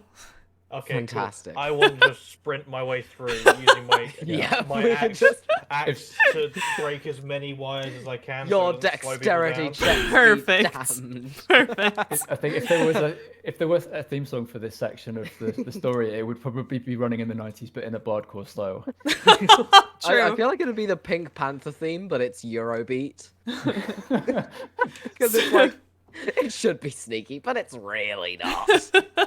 So Varric just makes the choice. Varric makes the choice and books it across. Just like How far was it across, by the way? I don't think I have asked. about how 15 long- feet or so. Okay. Yeah. Then- Baxter and doesn't then So- skip a beat, he follows. Yeah. So as The if whistle you also have follows. as if you have a machete in a jungle. You're just with your with your weapon slashing everywhere, pulling every single tripwire out. Not a Barge through dexterous the door bunch. the other side and just get one of the guards from behind as well. Just, Yeah. All right, so you I'm do. just running. One of those man. guards needs to make a dexterity saving throw. As I You just do. toss, just You guys are just booking it out of here, just through dump that door, back into I just the room. dump the bottle onto one of the guards. Make a dexterity saving throw. Perfect. You book it back through. You have the guards. You see them. Varric just takes a swing at one of them as they go. And you hear the beeps from behind you quicker than before. And as you make your way out of the final door, there's just an explosion behind you as you jump through. You look very cool. Baxter's just man. like, can I just say that never happened while I was working there? You find Well, a yourselves back in the main chamber. A monster didn't turn into my sister either, but you know, we make do. Smoke slightly making its way through the cracks as the door has closed behind you. So you are back in the room.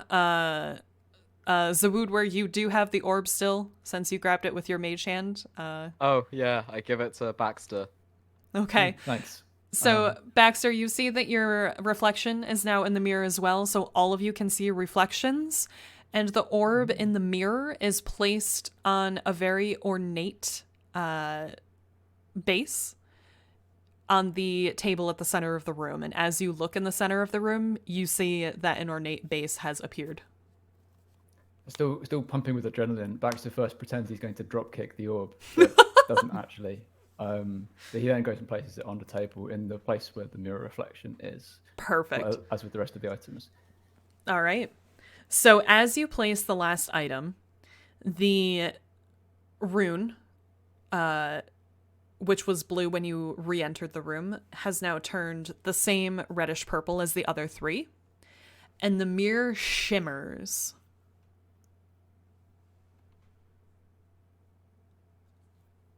Okay.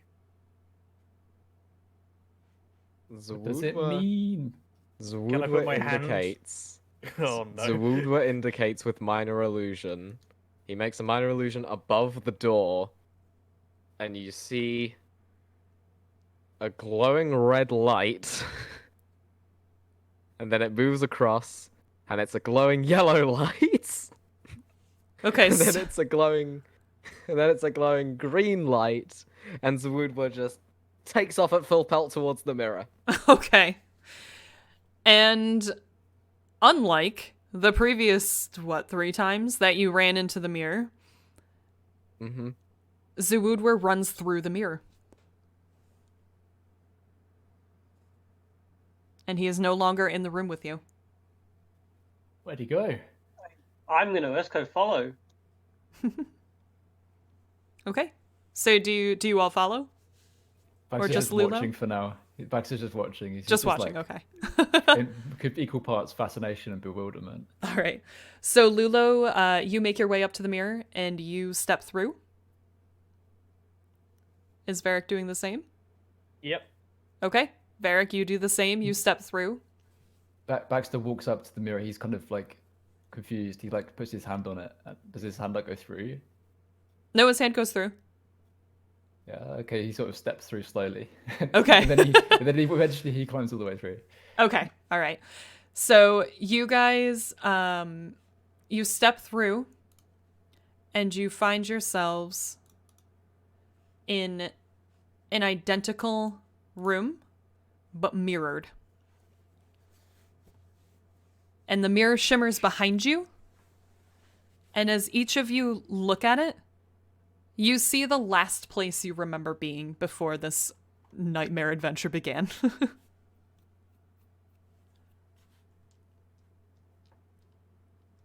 So each of you sees your own space. You can't see what others see. Ah. We walk back through the mirror. Like You do, stick our hand Lula? on it, what happens? Yeah, so Lulu, so you you want to walk through it or just put your hand on it? I'll walk through it if I can. Okay. I was gonna say goodbye. No. All right. Yeah. Lulu's gone. Lulu, you find Bye. yourself back in the last place you were before this began. Before you woke up in that room. I was gonna check the rooms first. Loot the room. Okay, you look at the rooms. The rooms look exactly as they did when you first woke up. They're just rooms. They just have beds, a little rug. So there are more rugs. There are. Do we still have the keys? The keys are not on your possession anymore, or not in your possession, I should say. Are the rooms locked? The rooms are not locked. They're open. Okay. Yeah. Very tempted to. The take scroll some that I for- placed down and has it got the same as what it said on it? Yeah, so it does. It still says you'll find it at the end or whatever. Yep. Okay. Don't ask Replace why, but Baxter wants to salvage pianoware out of the piano he smashed. Okay. You go for it. It bet seems these to know be well. it seems so that's actually a good point. The mirror in this room is actually, or I'm sorry, the piano in this room is actually not smashed. Oh. Okay. He smashes it. Okay. Go ahead and make an attack roll just for fun. Alright. It's a 20. It's a nat 20. You demolish that thing. Yeah, fuck that piano. Oh, it's all good. And then he would like to take some pianoware from it. Sure. Go for it. Thank you. Yeah. So, Okay, Zawudwa casts Minor Illusion, and you hear for the first time not intense grunting. And you just hear, Well, it's been lovely meeting all of you chaps. I'd best be going now. Have a good rest of your, I suppose, lives, and until we meet next time. and he just sort of skips through the portal. Oh, so Wow. you can speak. Oh. amazing. Because I Amazing. realized I could have done that this entire time, but I didn't because I commit to it.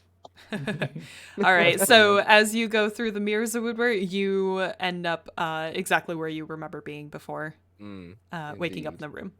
Yep. So just Baxter and Varric are left in the room. Oh, After very. you, dear friend. It's been lovely to meet you. I'm sure that you, as much as I, have adventures to be on. Toodaloo. And he, Wish you my best. you too. Baxter jumps through. All right. And then I give assume one- Varric follows. I give one last look. Last deal I ever make. Perfect. Awesome. All right. And you guys also find yourselves back where you last remember being before this adventure began. So, as you guys are taking stock of yourselves, just making sure that you have all of your equipment, all of the things that you had when you went there, with the exception of Lulu in the rock. My you've- rock. Yes. You find each one extra item that you didn't have before. So, Lulu, you find that you now own a wand of secrets. Ooh. Zawoodwer, Ah, I'll Ooh. paste sounds them. cool. I'll paste the links for you. Zawoodwer, you find that you have an all-purpose tool. Yes. Um, Thank you. Yes. I'll never need to Baxter. remember again. Baxter gets a lantern of revealing, Ah. and Varric gets a rod of the Pact Keeper. Ooh. So those are all there for you. You Look can that up. oh, God, Oh, there and we are. I didn't beds. even have to look at Sorry. So there you go. You guys made it out of the wizard's the wizard's trials challenge, whatever you'd That's- like to call it. That's weird. Yay. So there you go. So I'll go ahead and end the recording. Thank you everybody so much for watching. I really appreciate it. If you'd like to see more, there is a playlist on the YouTube of all of our amazing adventures. And of course, thank you so much to the players today for playing. I give you claps. Well done, everyone. Well done. Oh, it's Yes. +1 anyway. Fair play. It was Yeah. amazing. Thank you. Absolutely. So we will see you next time. Check out the links below, and we love you guys. Bye. Bye-bye. Bye.